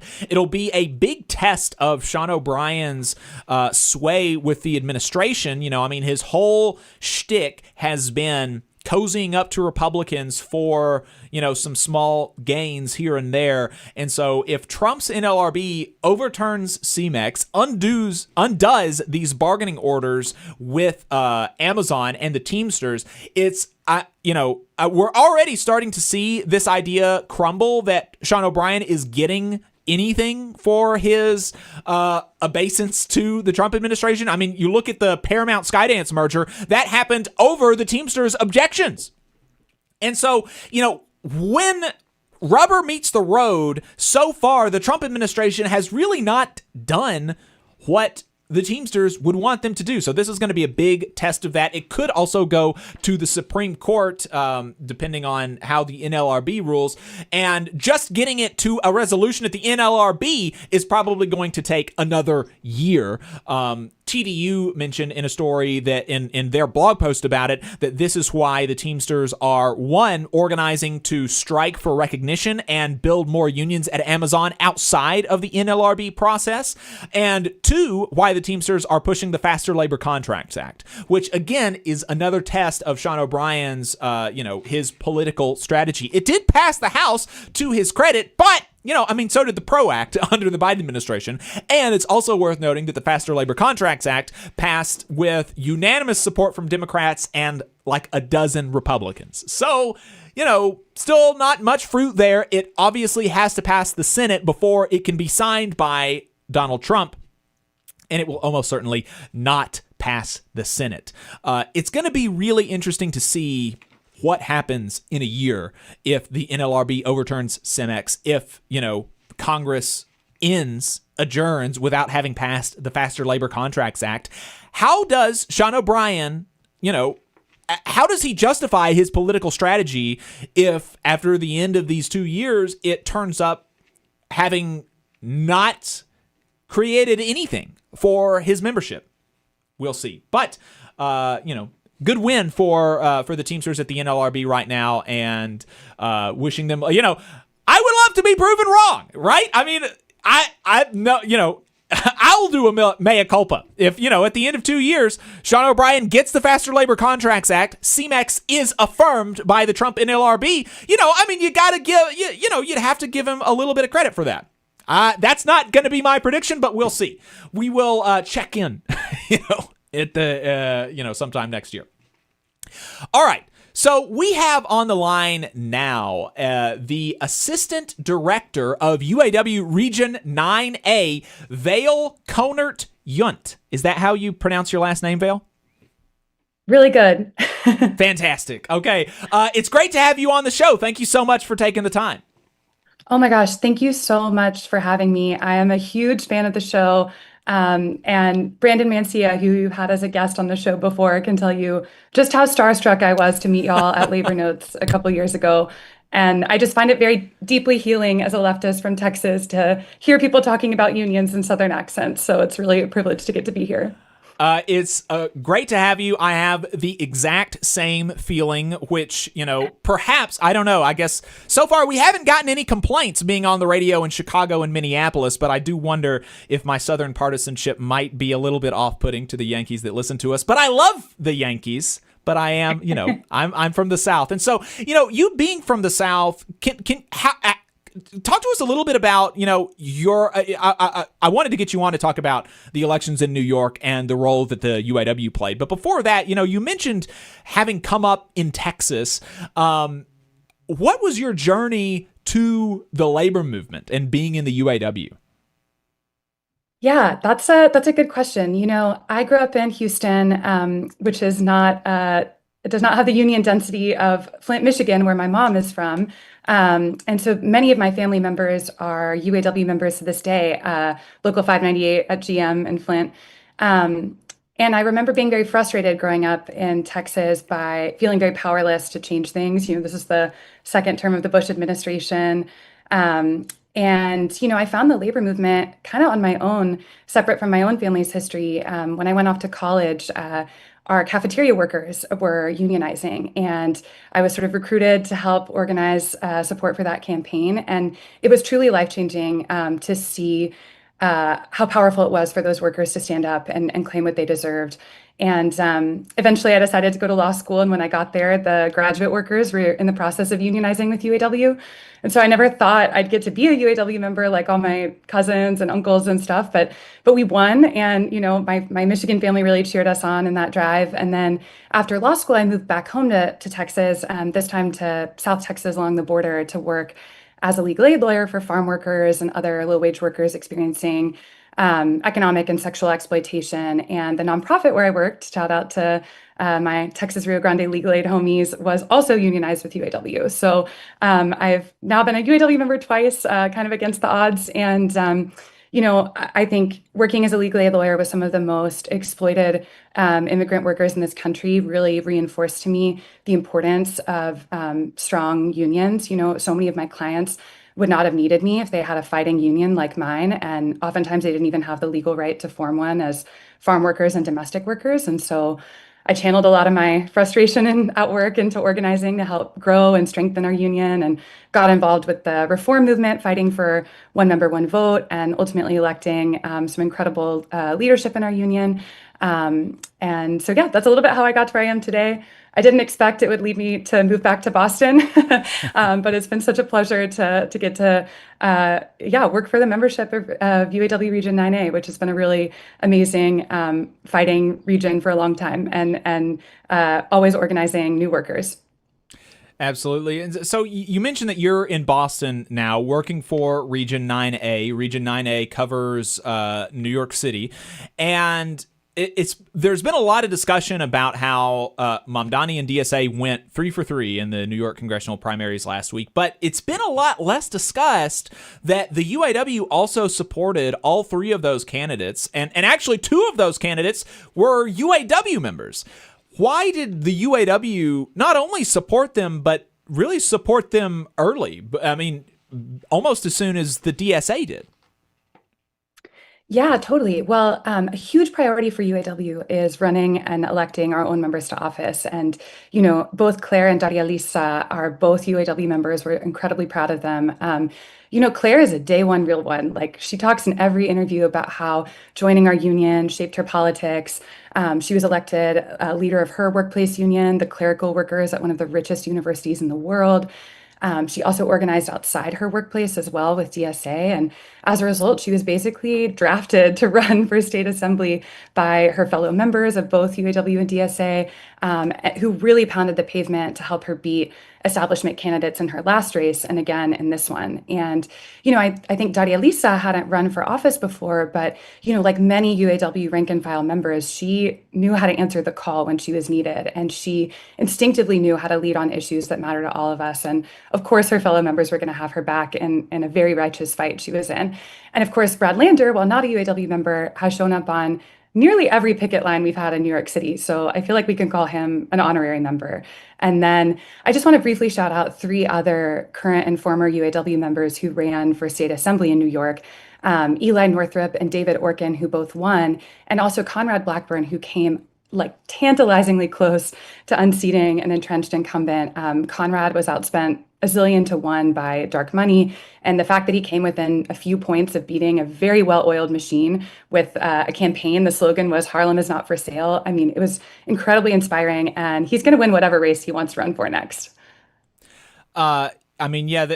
Really exciting victories. And I was reading about this, trying to prep some for the show yesterday, and I read an article in the City Reporter where they quoted the UAW talking about their endorsement process as the thing that made their endorsements uniquely meaningful among the labor movement. Because, the UAW really endorsed opposite most of the labor movement in these races. And it was the UAW's candidate that won, I think in for no small part because of the UAW's endorsement. What do endorsements look like in UAW Region 9A? Yeah. So when I was a rank and file UAW member, I had no idea how our union made endorsements. That was just like not available to me. And a huge part of how our region under Brandon's leadership, Brandon's our first regional director elected by one member, one vote.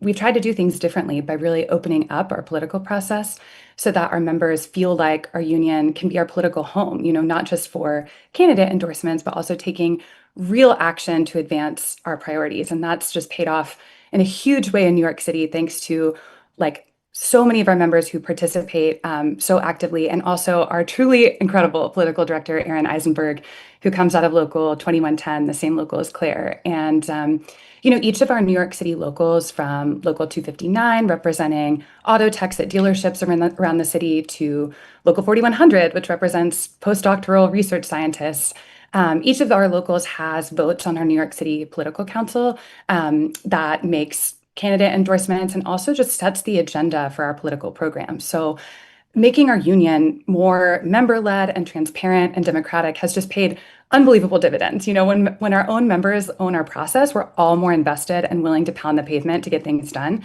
And I think I'm really proud of how our region has set an example for the rest of the UAW.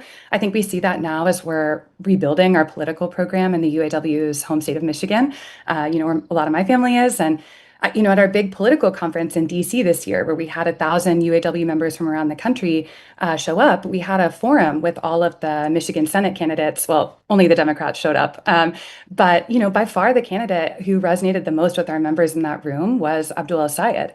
And opening the doors to participation to our members ended with us making a much more powerful endorsement for Abdul. Our members know what he's about and are bought in now. And I think that's something we're really trying to pioneer in all of the states we represent in Region 9A, from Maine to New York to Puerto Rico. I can't remember if it was in the City Reporter or if it was somewhere else, but I saw a figure that the UAW had knocked on something like 50,000 doors in these elections. Is that the right number? I believe that's right. Yeah. And it takes like you said, it takes the candidate that they're knocking on doors for to really resonate with the membership, and for the membership to really feel like they have ownership in the campaign, for them to be willing to make that much of a sacrifice to be willing to go out after work and knock on doors for free, right? I mean, that's it. That takes a big commitment and a big buy-in for these candidates. Totally. And I think you hit on a really important point. This is a 100% volunteer effort. I think in a lot of unions, there are contracts that provide for release time, or some unions, like, you need a certain number of hours, otherwise you get fined. And so, for us, like, this was a massive effort that was entirely volunteer based. And I think that's really a testament to the strength of, our candidates and our endorsement process, that people were that fired up to get out there and knock doors. It's really inspirational. And I think I'm so deeply grateful to all of the membership who really took the time and like lived our values and showed up for, our siblings running for office and the people who are going to make our lives better. So the UAW and your members in Region 9A really, not only did they endorse, they really got behind these candidates, and yet, as we said, the UAW endorsed opposite most of the labor movement in New York in those races. And so, why do you think that so much of the labor movement didn't support the candidates who, at least on paper, not only support more pro-union and pro-worker policies, but every indication is that they're going to fight harder for those issues? And we actually had a conversation with Jared Abbott from the Center for Working Class Politics that talked about how their research has found that, the policy papers of union members and populists in office might be pretty similar. Like, ostensibly, a union member or a populist is going to support the same things as a good liberal Democrat will. But the union member, a person from the working class, is going to they're going to fight harder for it. They're going to be the ones introducing these bills. They're going to be the ones, wrangling, whipping votes in committee meetings for these bills. They're going to be fighting for it in a way that other people aren't. And so why do you think that so much of the labor movement in New York kind of hasn't been convinced by that yet?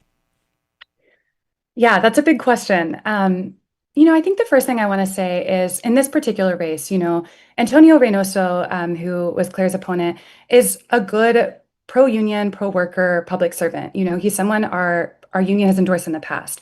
Our members just believed he was not the best person for this particular job. And, for UAW, we are always going to throw down for one of our own. Like you said, having a union member in office makes a huge difference. And Claire is going to be the standard bearer for the labor movement in Congress. And, I think of how incredible it's going to be for our members in Puerto Rico who are fighting against colonialism and austerity to have a sister member of their own union who already knows their struggle to uplift their struggles as a member of Congress. And I feel that way about all of our members. We don't have to explain things to her. She already knows, because she's been there through all of these struggles with us and her fellow members.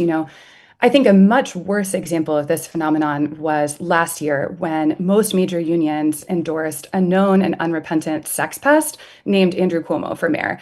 And, I don't know if I'm allowed to use profanity on this show, because it's going to be hard for me to talk about Andrew Cuomo if I'm not. But no, you can. We're not live on the radio right now. It's going to air tomorrow, so we've got time to fix it up in post. So okay, well, I will try not to. But it was, I was a lawyer representing low-wage workers who'd experienced sexual harassment, and it was just genuinely humiliating to see other unions, which, as a reminder, are supposed to be eradicating sexual harassment in the workplace, not endorsing it, line up behind that guy, knowing what he did. And as a result, I think it should be mandatory that when reporters report on union endorsements, that they have to ask who got to weigh in on that endorsement. Was it the actual membership, or was it just a guy at the top? Because if it's just the guy at the top, that's not a union endorsement. And I think our one of our members, Liza Featherstone from UAW 7902, she wrote an article this week in which she described, this phenomenon as the low expectations wing of the labor movement. And I'm just extremely proud to be part of our UAW membership that has higher expectations.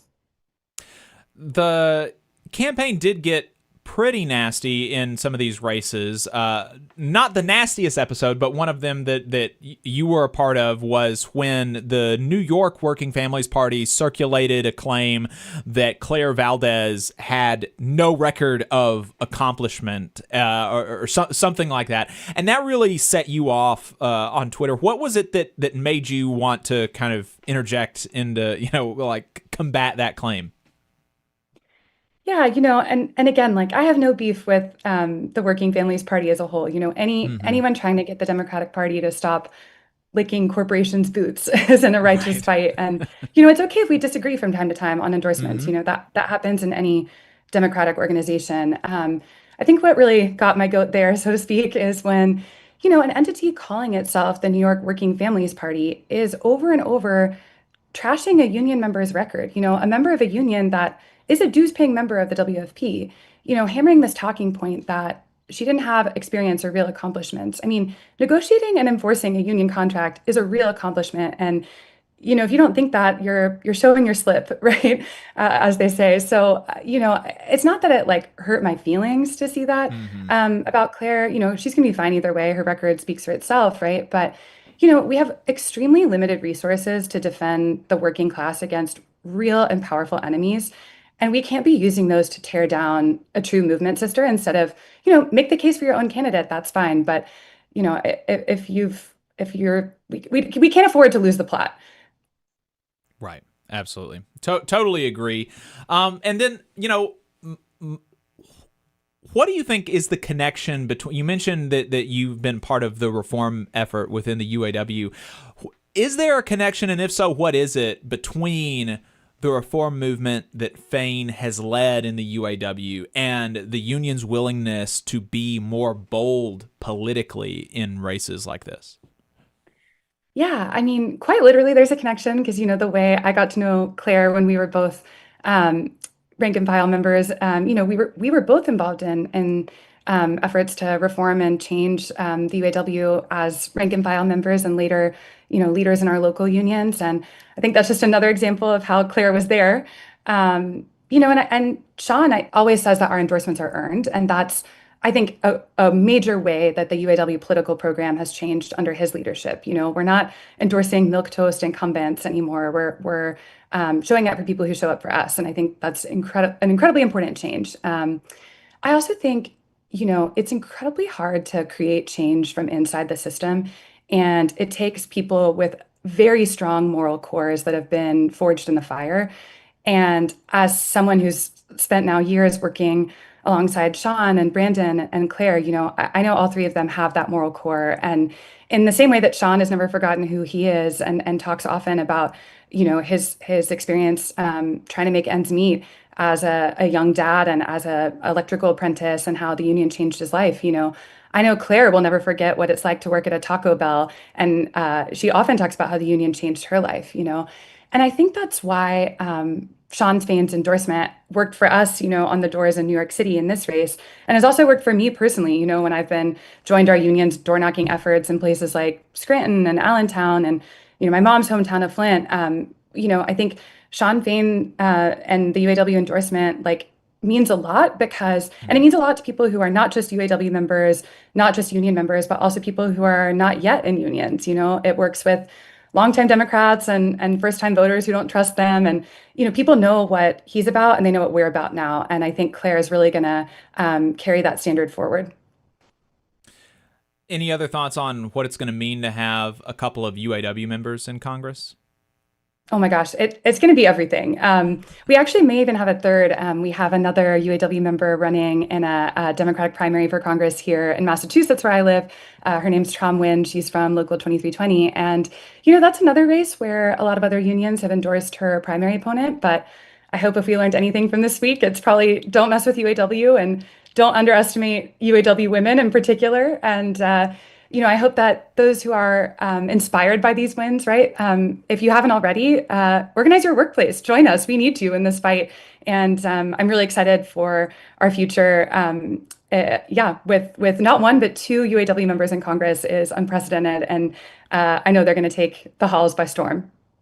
Vail Konert-Yunt is the Assistant Director of UAW Region 9A. Thank you so much for taking the time to talk to us. I did have one more thing that I wanted to talk to you about that's a little bit self-indulgent, but it'll be fun because this is not actually technically the first time that you've been on the program, because we played a clip of yours in the past where you were testifying at a hearing, and I wanted to play that and get your reaction to it because you really dumbfounded the Republican state house, whatever his title is. You really kind of dumbfounded him. Before we play the clip, there was a bill that would have given unemployment to striking workers. That was the bill that you were testifying in support of. Am I remembering correctly? That's right. Yeah. A huge priority for us in our region is passing state level bills to ensure that striking workers get unemployment benefits. And the point I was trying to make is that this is a system that workers pay into and should have access to in their time of need. And this guy got very confused. Yes. Let's go ahead and play this clip. To utilize the unemployment benefits that you've paid into. Can you clarify, is that what you meant to say? Did I hear that right or incorrectly for you, Madam Chair? Well, I believe that the labor that we do as union members generates the profits that go into the unemployment benefit system. Okay, so you're stating that the labor that you provide that goes into the profits that then become taxed at the corporation level. Okay, I'll try to process that, but thank you. I just want to be clear that the corporation or business or organization is the entity that ultimately pays the tax, and that's how that unemployment compensation fund is. Yes, I understand, and I believe that the wealth generated for these corporations is generated by our labor.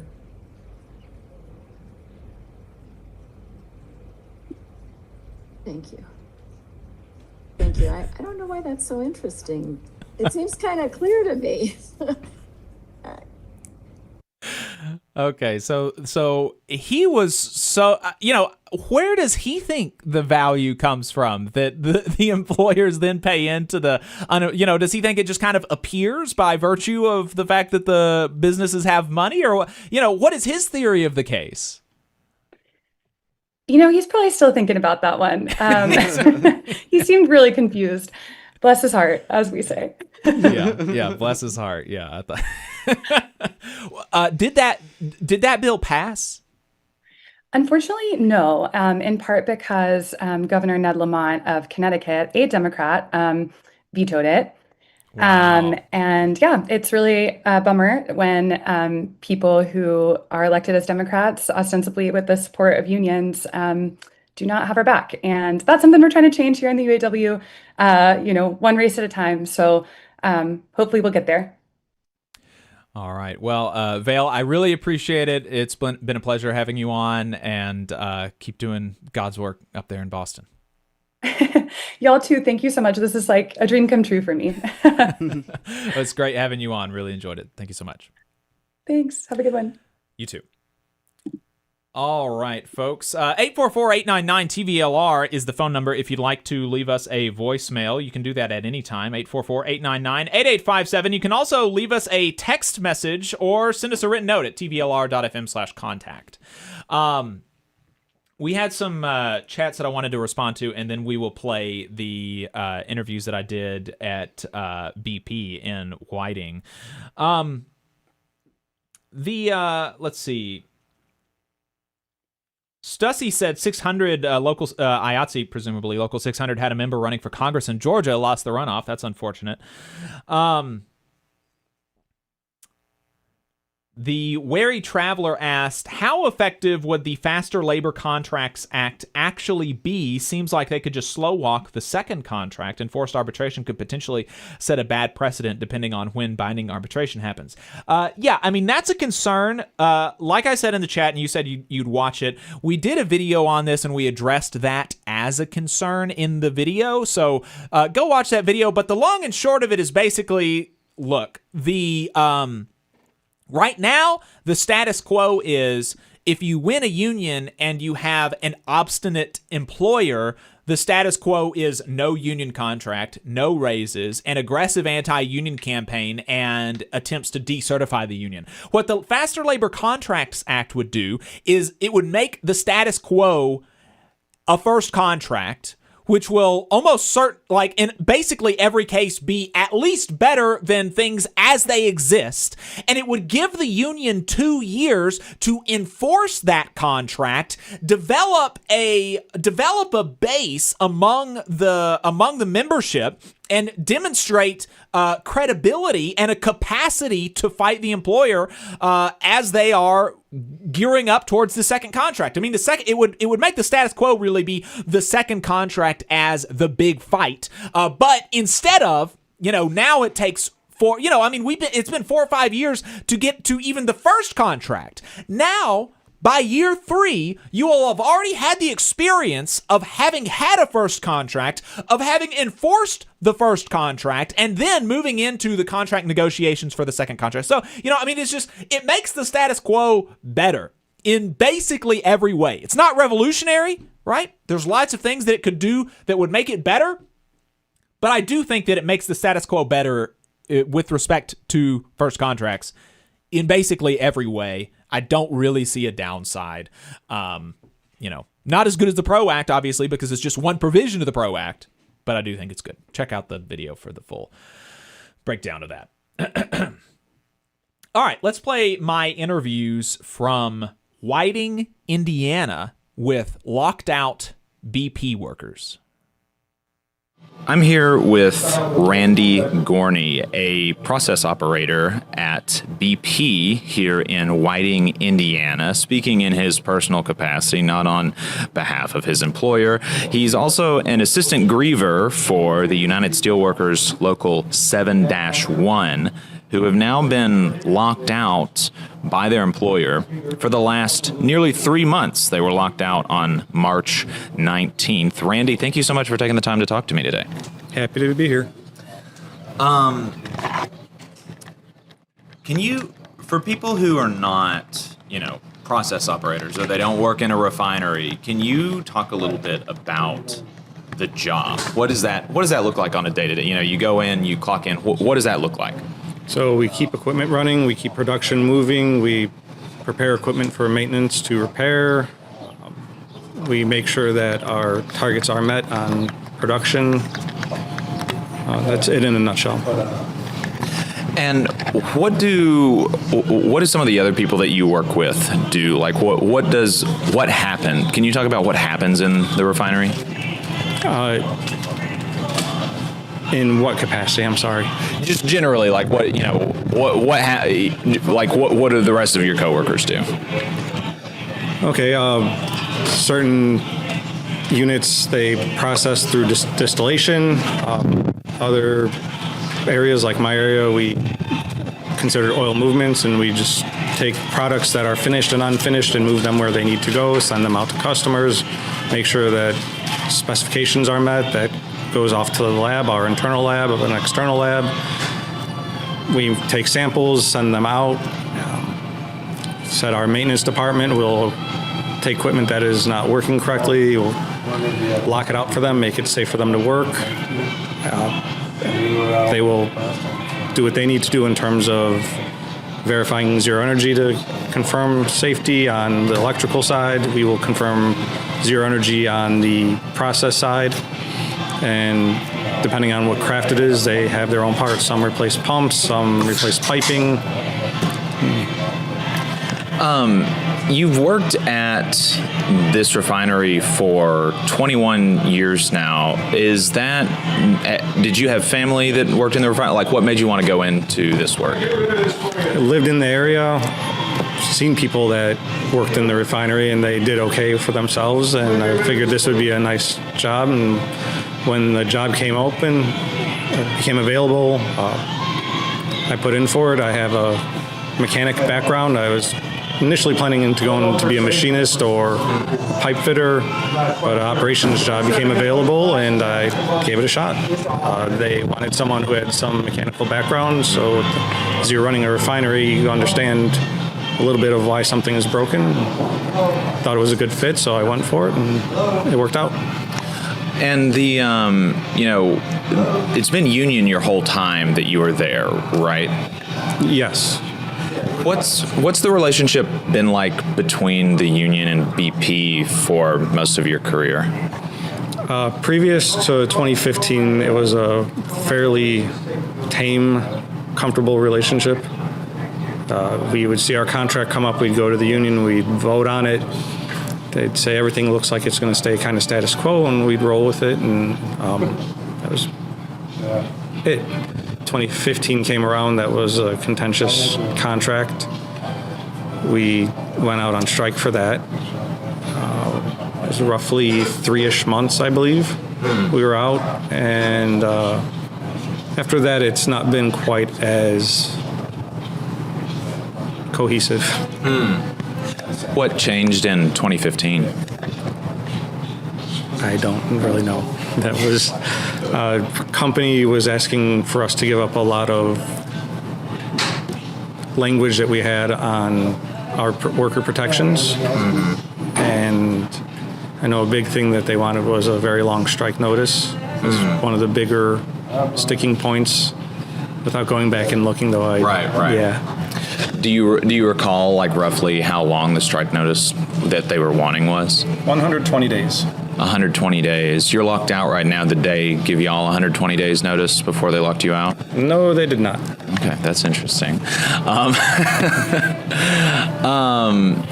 Were y'all able to beat back the things that they were asking for in 2015? Some of them, yes. Okay. That was one of them. We did not get a 120-day strike notice. I think that was the right call.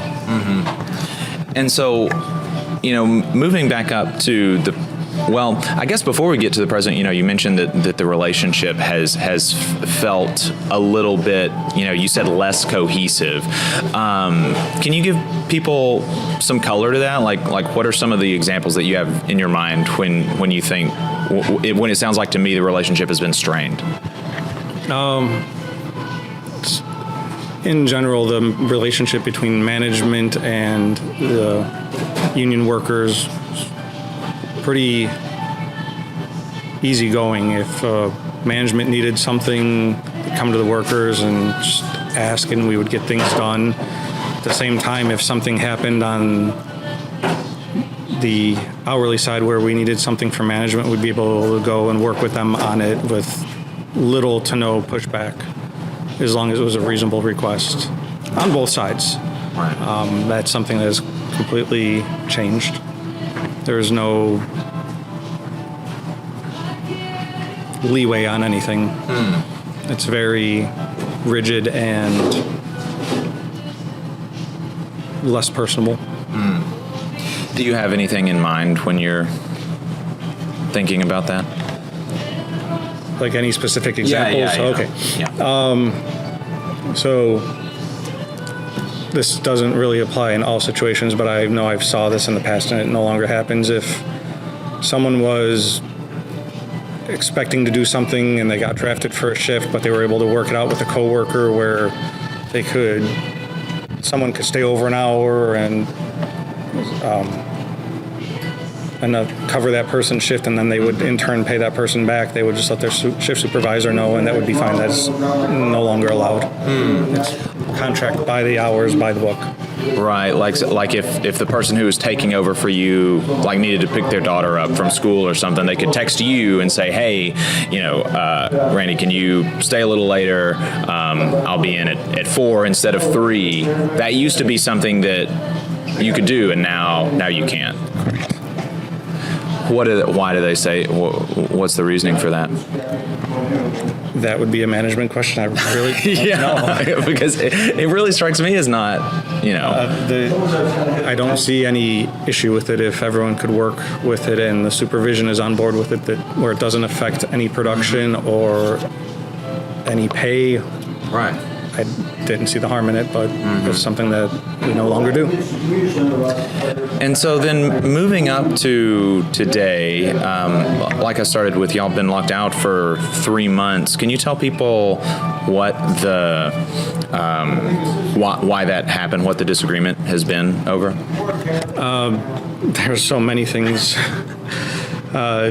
So the latest proposal I looked at, that contract looked absolutely nothing like our current contract. There was not much in terms of verbiage that stayed the same. They wanted to rewrite the contract, which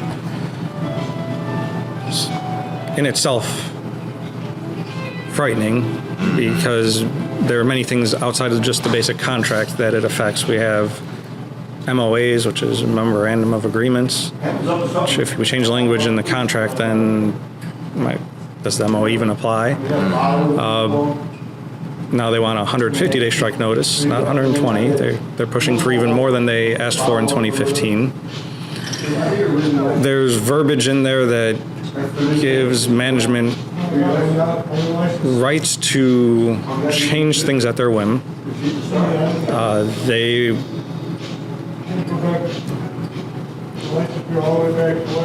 are asking a lot of people to, they call them pay freezes, but they're pay cuts. Like when you account for inflation, or yeah.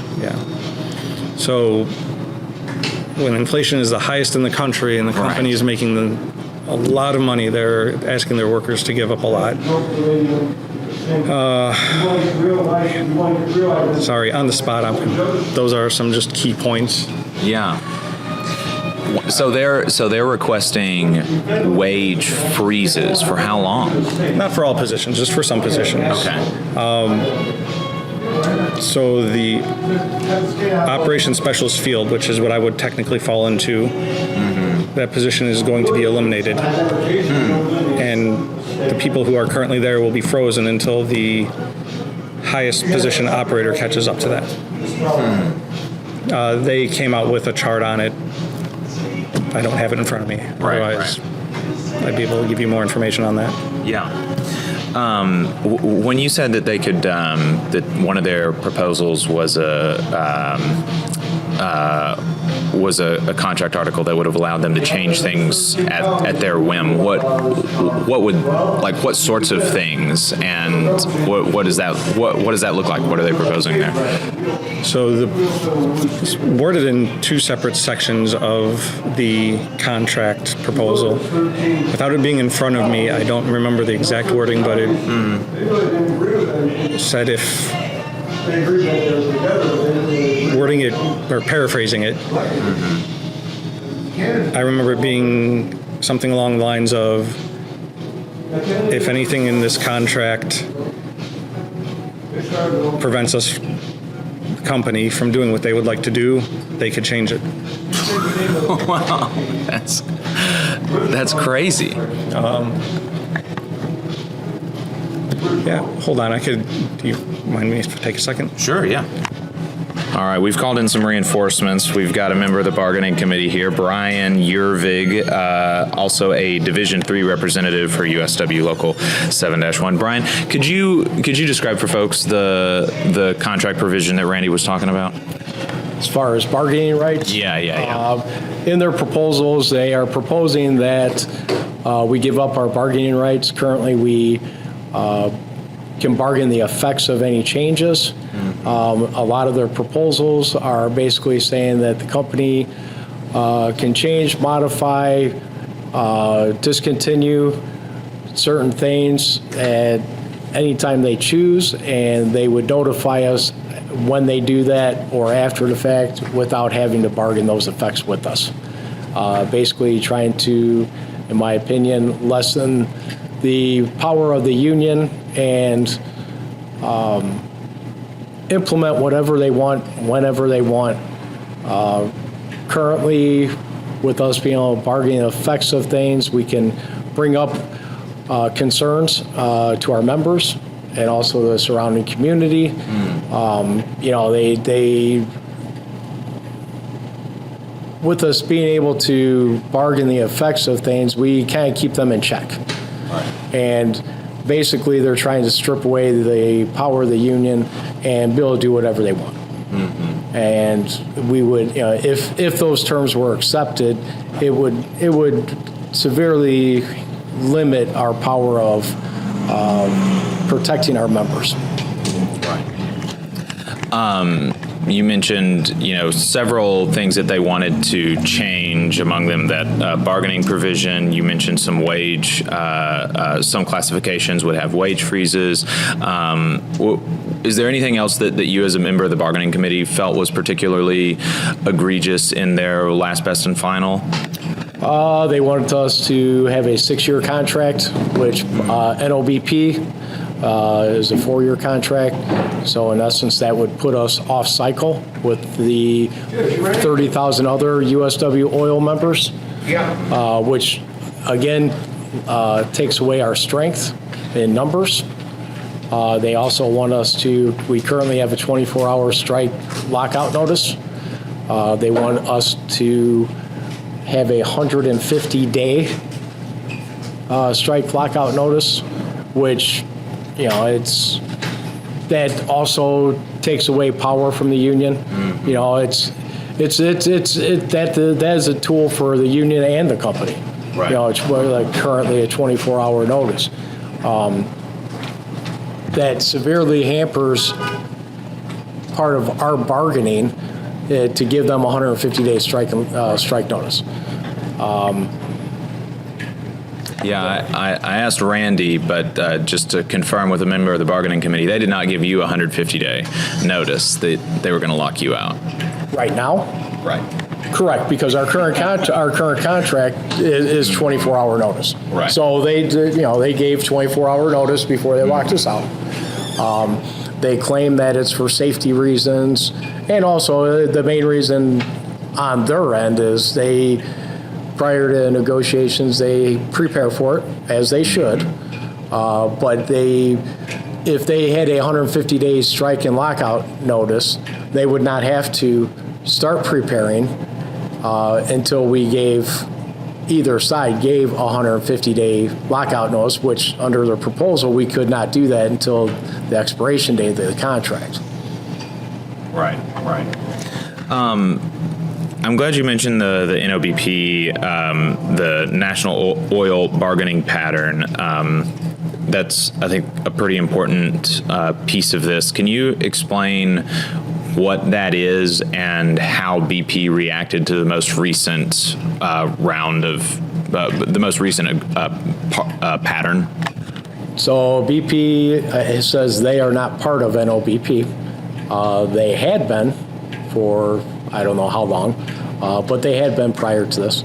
And they say they are no longer part of that, so they do not have to honor that.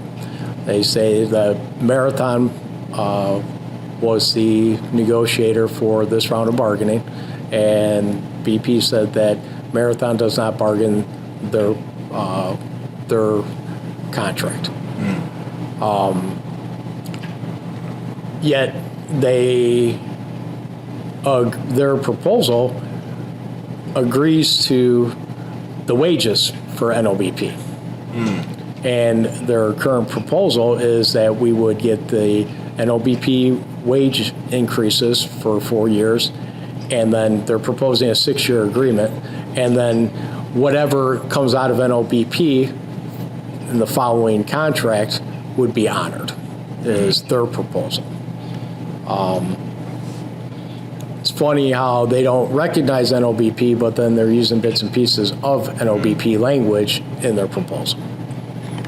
And just for folks, the National Oil Bargaining Pattern, that's like kind of all the oil companies and then all the oil workers who are unionized, they're like coming together to set a pattern for the oil industry in the United States. You kind of see a similar dynamic, with SAG-AFTRA and the actors union and the all of the movie studios. They all, instead of like the actors union having a contract with with Marvel and then with Netflix, and then they all kind of come together and they do one thing. So similar dynamic there.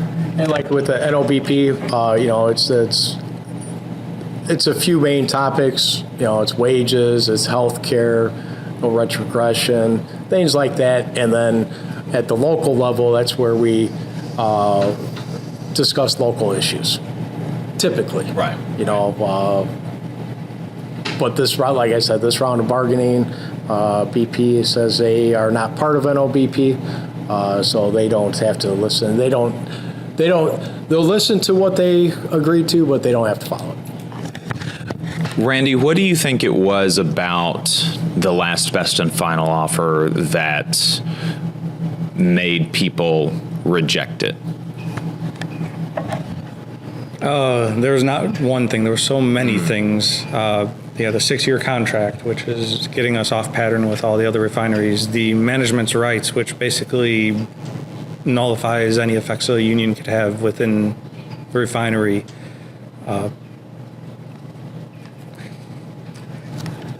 They want to change our seniority. Oh, yeah. And also, currently, we have the ability to strike over layoffs.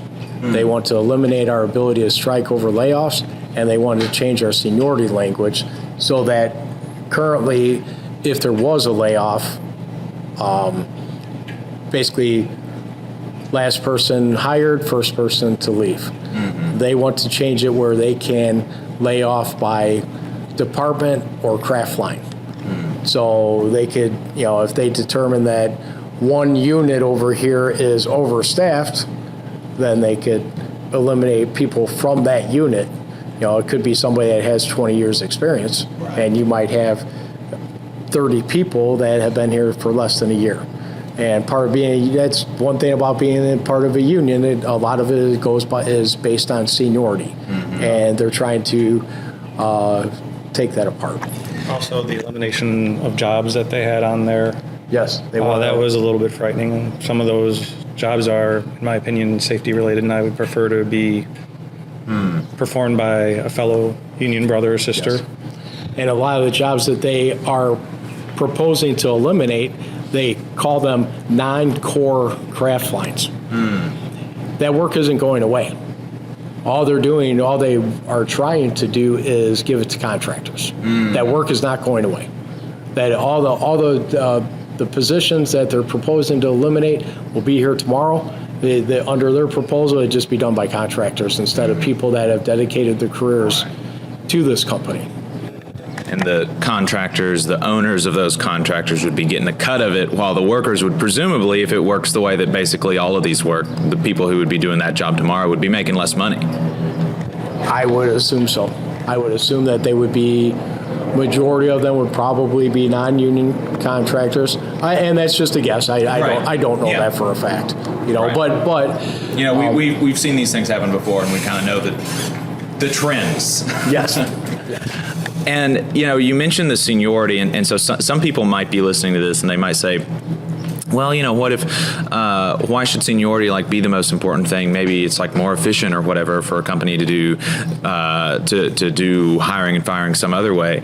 But I have just really never understood why that argument is so powerful to people, because, for people that work for a company, Randy, you said that you've worked for 21 years. I don't know, how long have you worked? I've been for 11 years. 11 years. You have sacrificed for many people the best years of your life to a company, and the idea that for the sake of efficiency they can just kind of throw you on the street the second you become not maximally profitable is grotesque to me. Why, there's no doubt in my mind that I can work at a faster clip than many 60-year-olds, not all certainly, but many. I'm not 30 yet. I will be soon, but I can work faster than some. But why does that mean that in the event of layoffs they should be fired? Because it's crazy to me,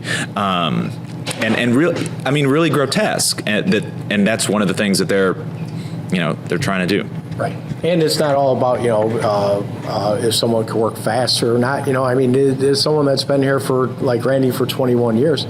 It's the wealth of knowledge that he has. Right. And everybody plays a role here, whether it's grunt work, somebody else in charge running how things should go, being the leader of it. Everyone has a different role, and typically, someone that's been here a while, they have more knowledge. They may or may have seen an event that happened in the past, where a newer person who may be faster has not experienced that and doesn't have the knowledge of what to do.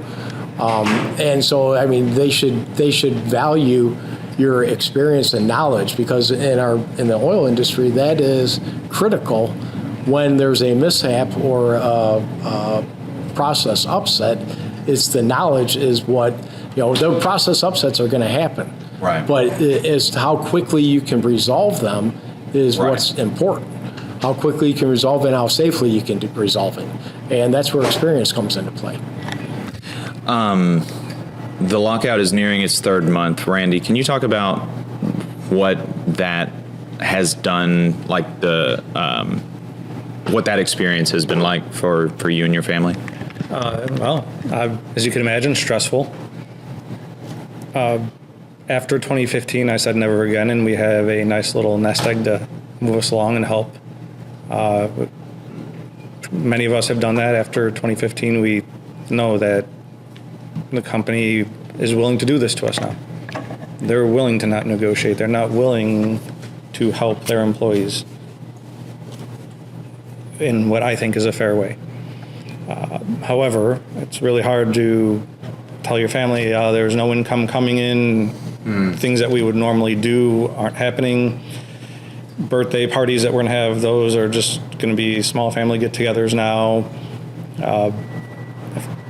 Kid in college, he's stressed about it, even though I constantly remind him he doesn't need to be, but it weighs on him. It doesn't just weigh on one member of the family, it's the whole family who worries about that. When you see your income cut in way more than half,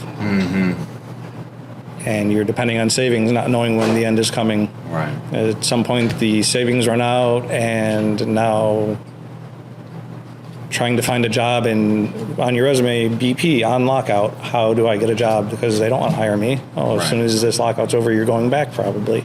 Right.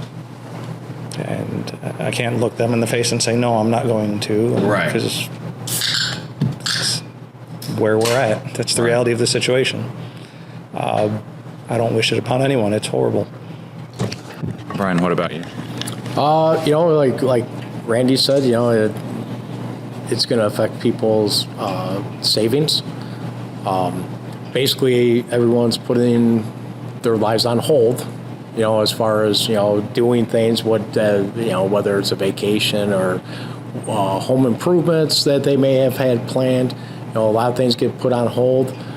People's retirement may be delayed. If somebody's planning to retire in 5 years, well, it may be 6 years now.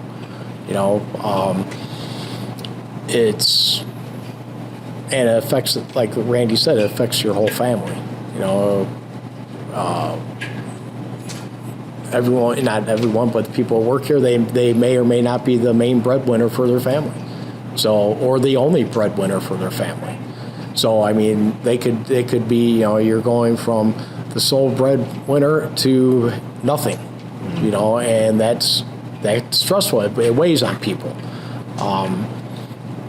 But I think majority of us, we're all in this together, and we're helping one another out, whatever ways we can. And we're all going to pull through this. It's probably making us stronger and stronger every day, because we're getting closer and closer. We're a community, right? And we got each other's backs. Don't know if BP realizes that or not, but we're stronger because of this. Hopefully we'll come back. Hopefully we'll come back to a decent job. Hopefully the refinery is still standing when we return. And the USW is helping us tremendously. I cannot say that hasn't been the case, because every time we've needed something, the union has been there for us, both the local and national. Can you talk a little bit more about that? How are the people within the plant coming together and helping each other? How is the local and the international supporting the locked out workers? Food banks is one of the things that's, we have our own private food bank here where the members have gone out for donations and got the community together. I know no one has been kicked out of their home because of missing payments, because someone somewhere has made sure that people have what they need to survive. I don't think families are starving, but and all the everybody here plays a part. Whether it's picketing, if somebody, some people have found other employment, but we're all on a picket schedule. If someone's working, others will volunteer to work their picket schedule. People, like Randy said, are going out seeking donations. We have an abundance of people reaching out to different organizations, restaurants, and the community support has been overwhelming. We have some restaurants that deliver food every Monday, every Tuesday for the people picketing, to make sure they have a warm meal. Wow.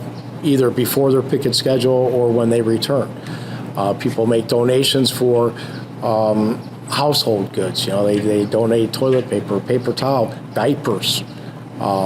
There's a lot of young families here. There's a lot of families with little children, with mouths to feed. And we've got, people are, we get Amazon deliveries, people making donations, and they're just being delivered by Amazon at the door on a daily basis.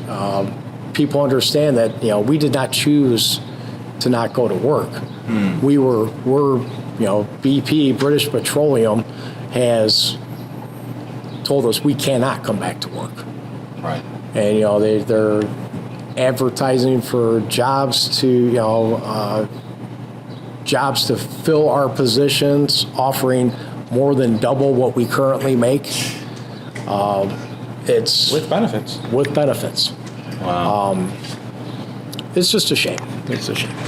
I think that really illustrates how so much of this is about, at least, in many of these fights, it's not even all about money and the bottom line. It's about power and disciplining people and, telling you basically that you need to, shut up.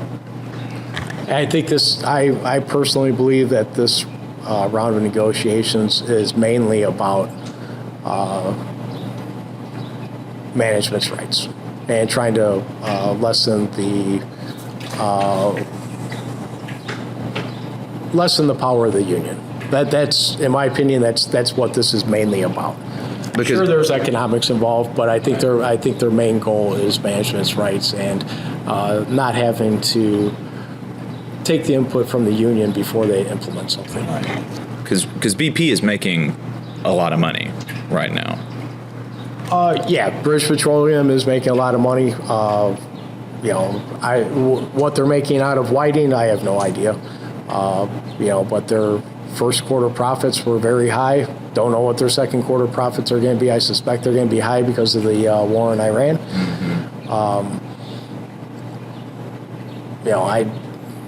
I don't think this is mainly about economics. To me, it's mainly about trying to bust the union. Am I remembering correctly that Governor Braun has been on the picket line with y'all? Yes.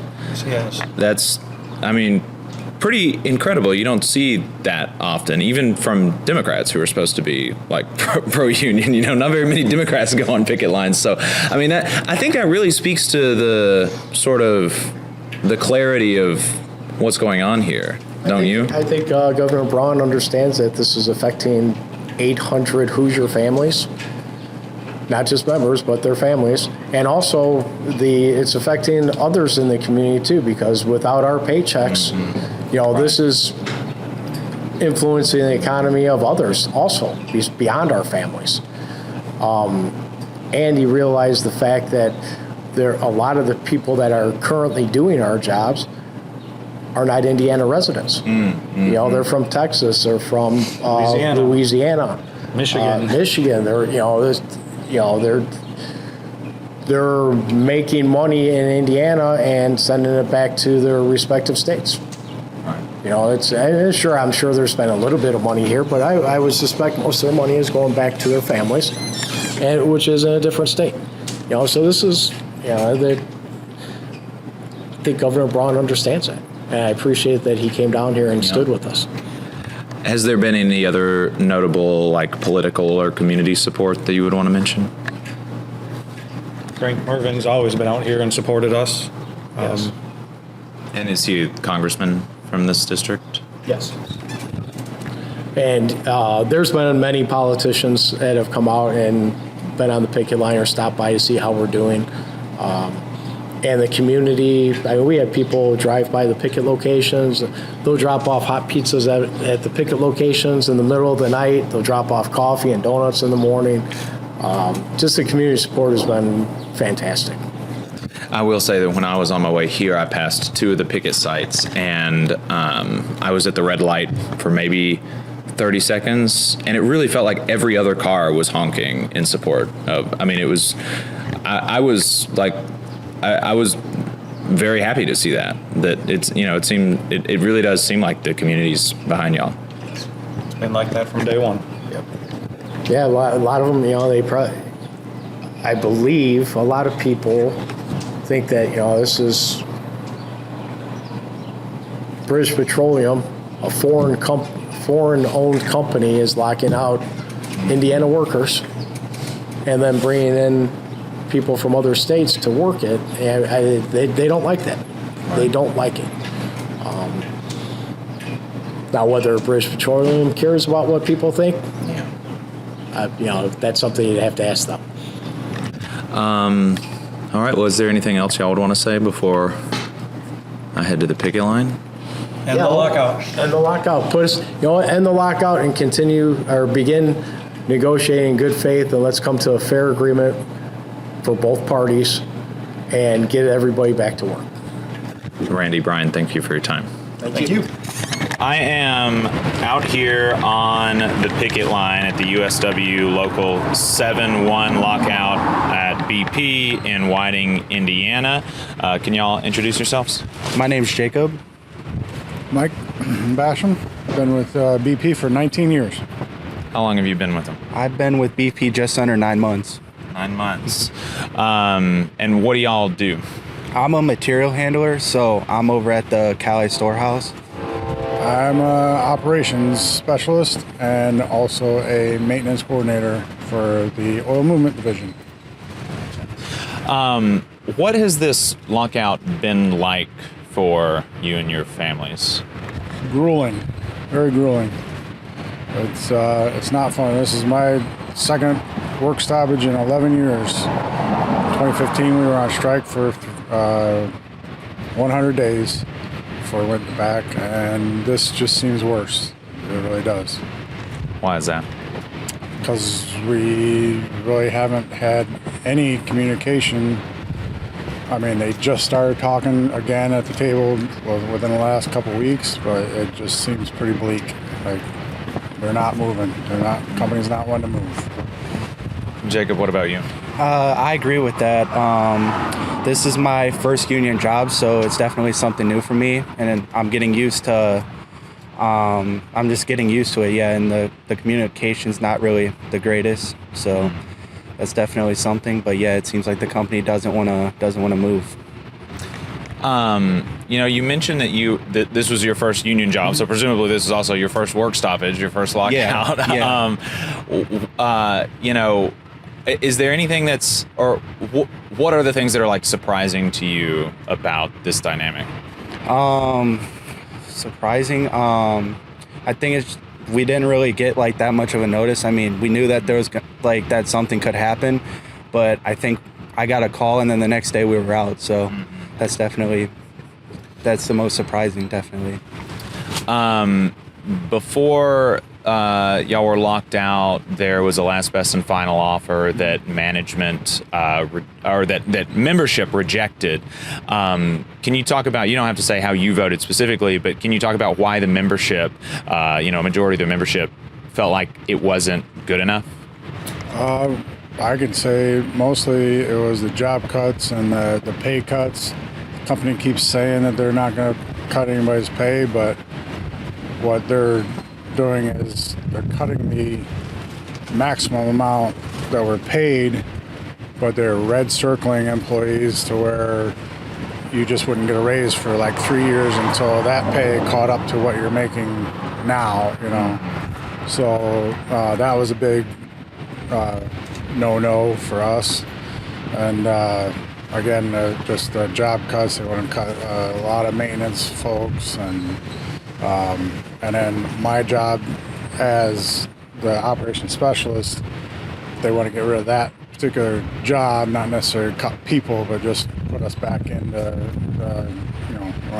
for lack of better term, general population with the operators, and it was just it was a big no vote for me for sure. Yeah. Yeah, I would agree with that. The red circling, then the cutting of jobs, that'd be definitely one of the main things. How have you seen the community respond to the lockout? I feel like everybody's willing to help us. We're getting a lot of people honking as they drive by. People are stopping, giving us water, like whatever we need. So I feel like the community is definitely here to help us.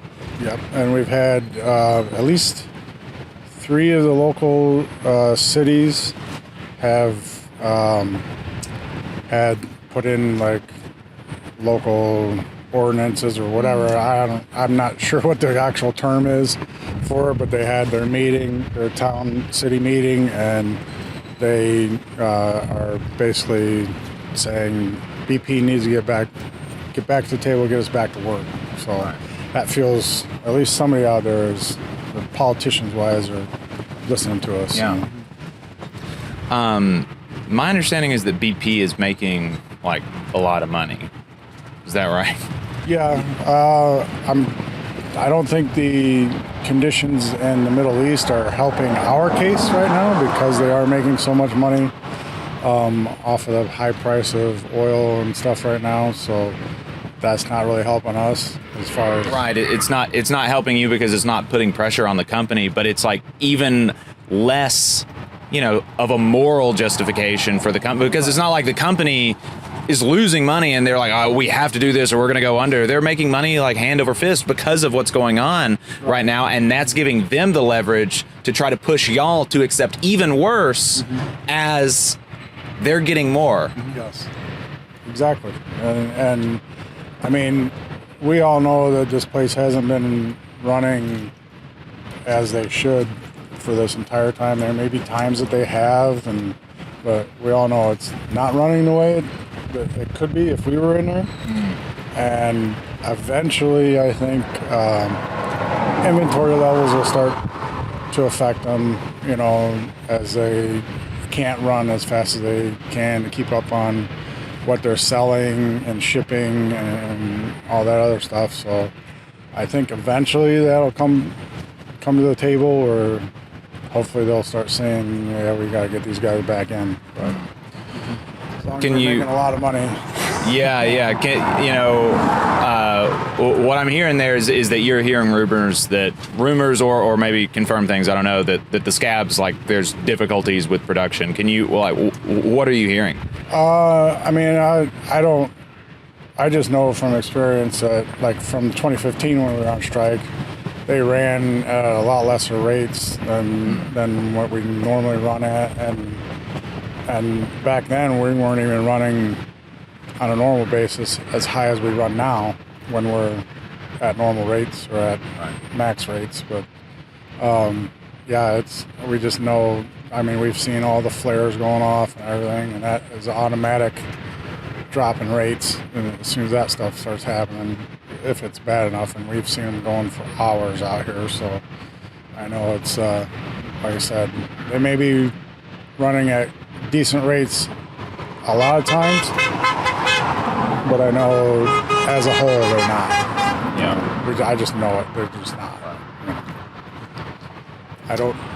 I'm not too in on the rumor mills, so I don't know exactly what's going on in there, but that's just my feeling in general, is they're just not running like they should be. Is there anything that the public probably doesn't know that you think they should about the company or the lockout?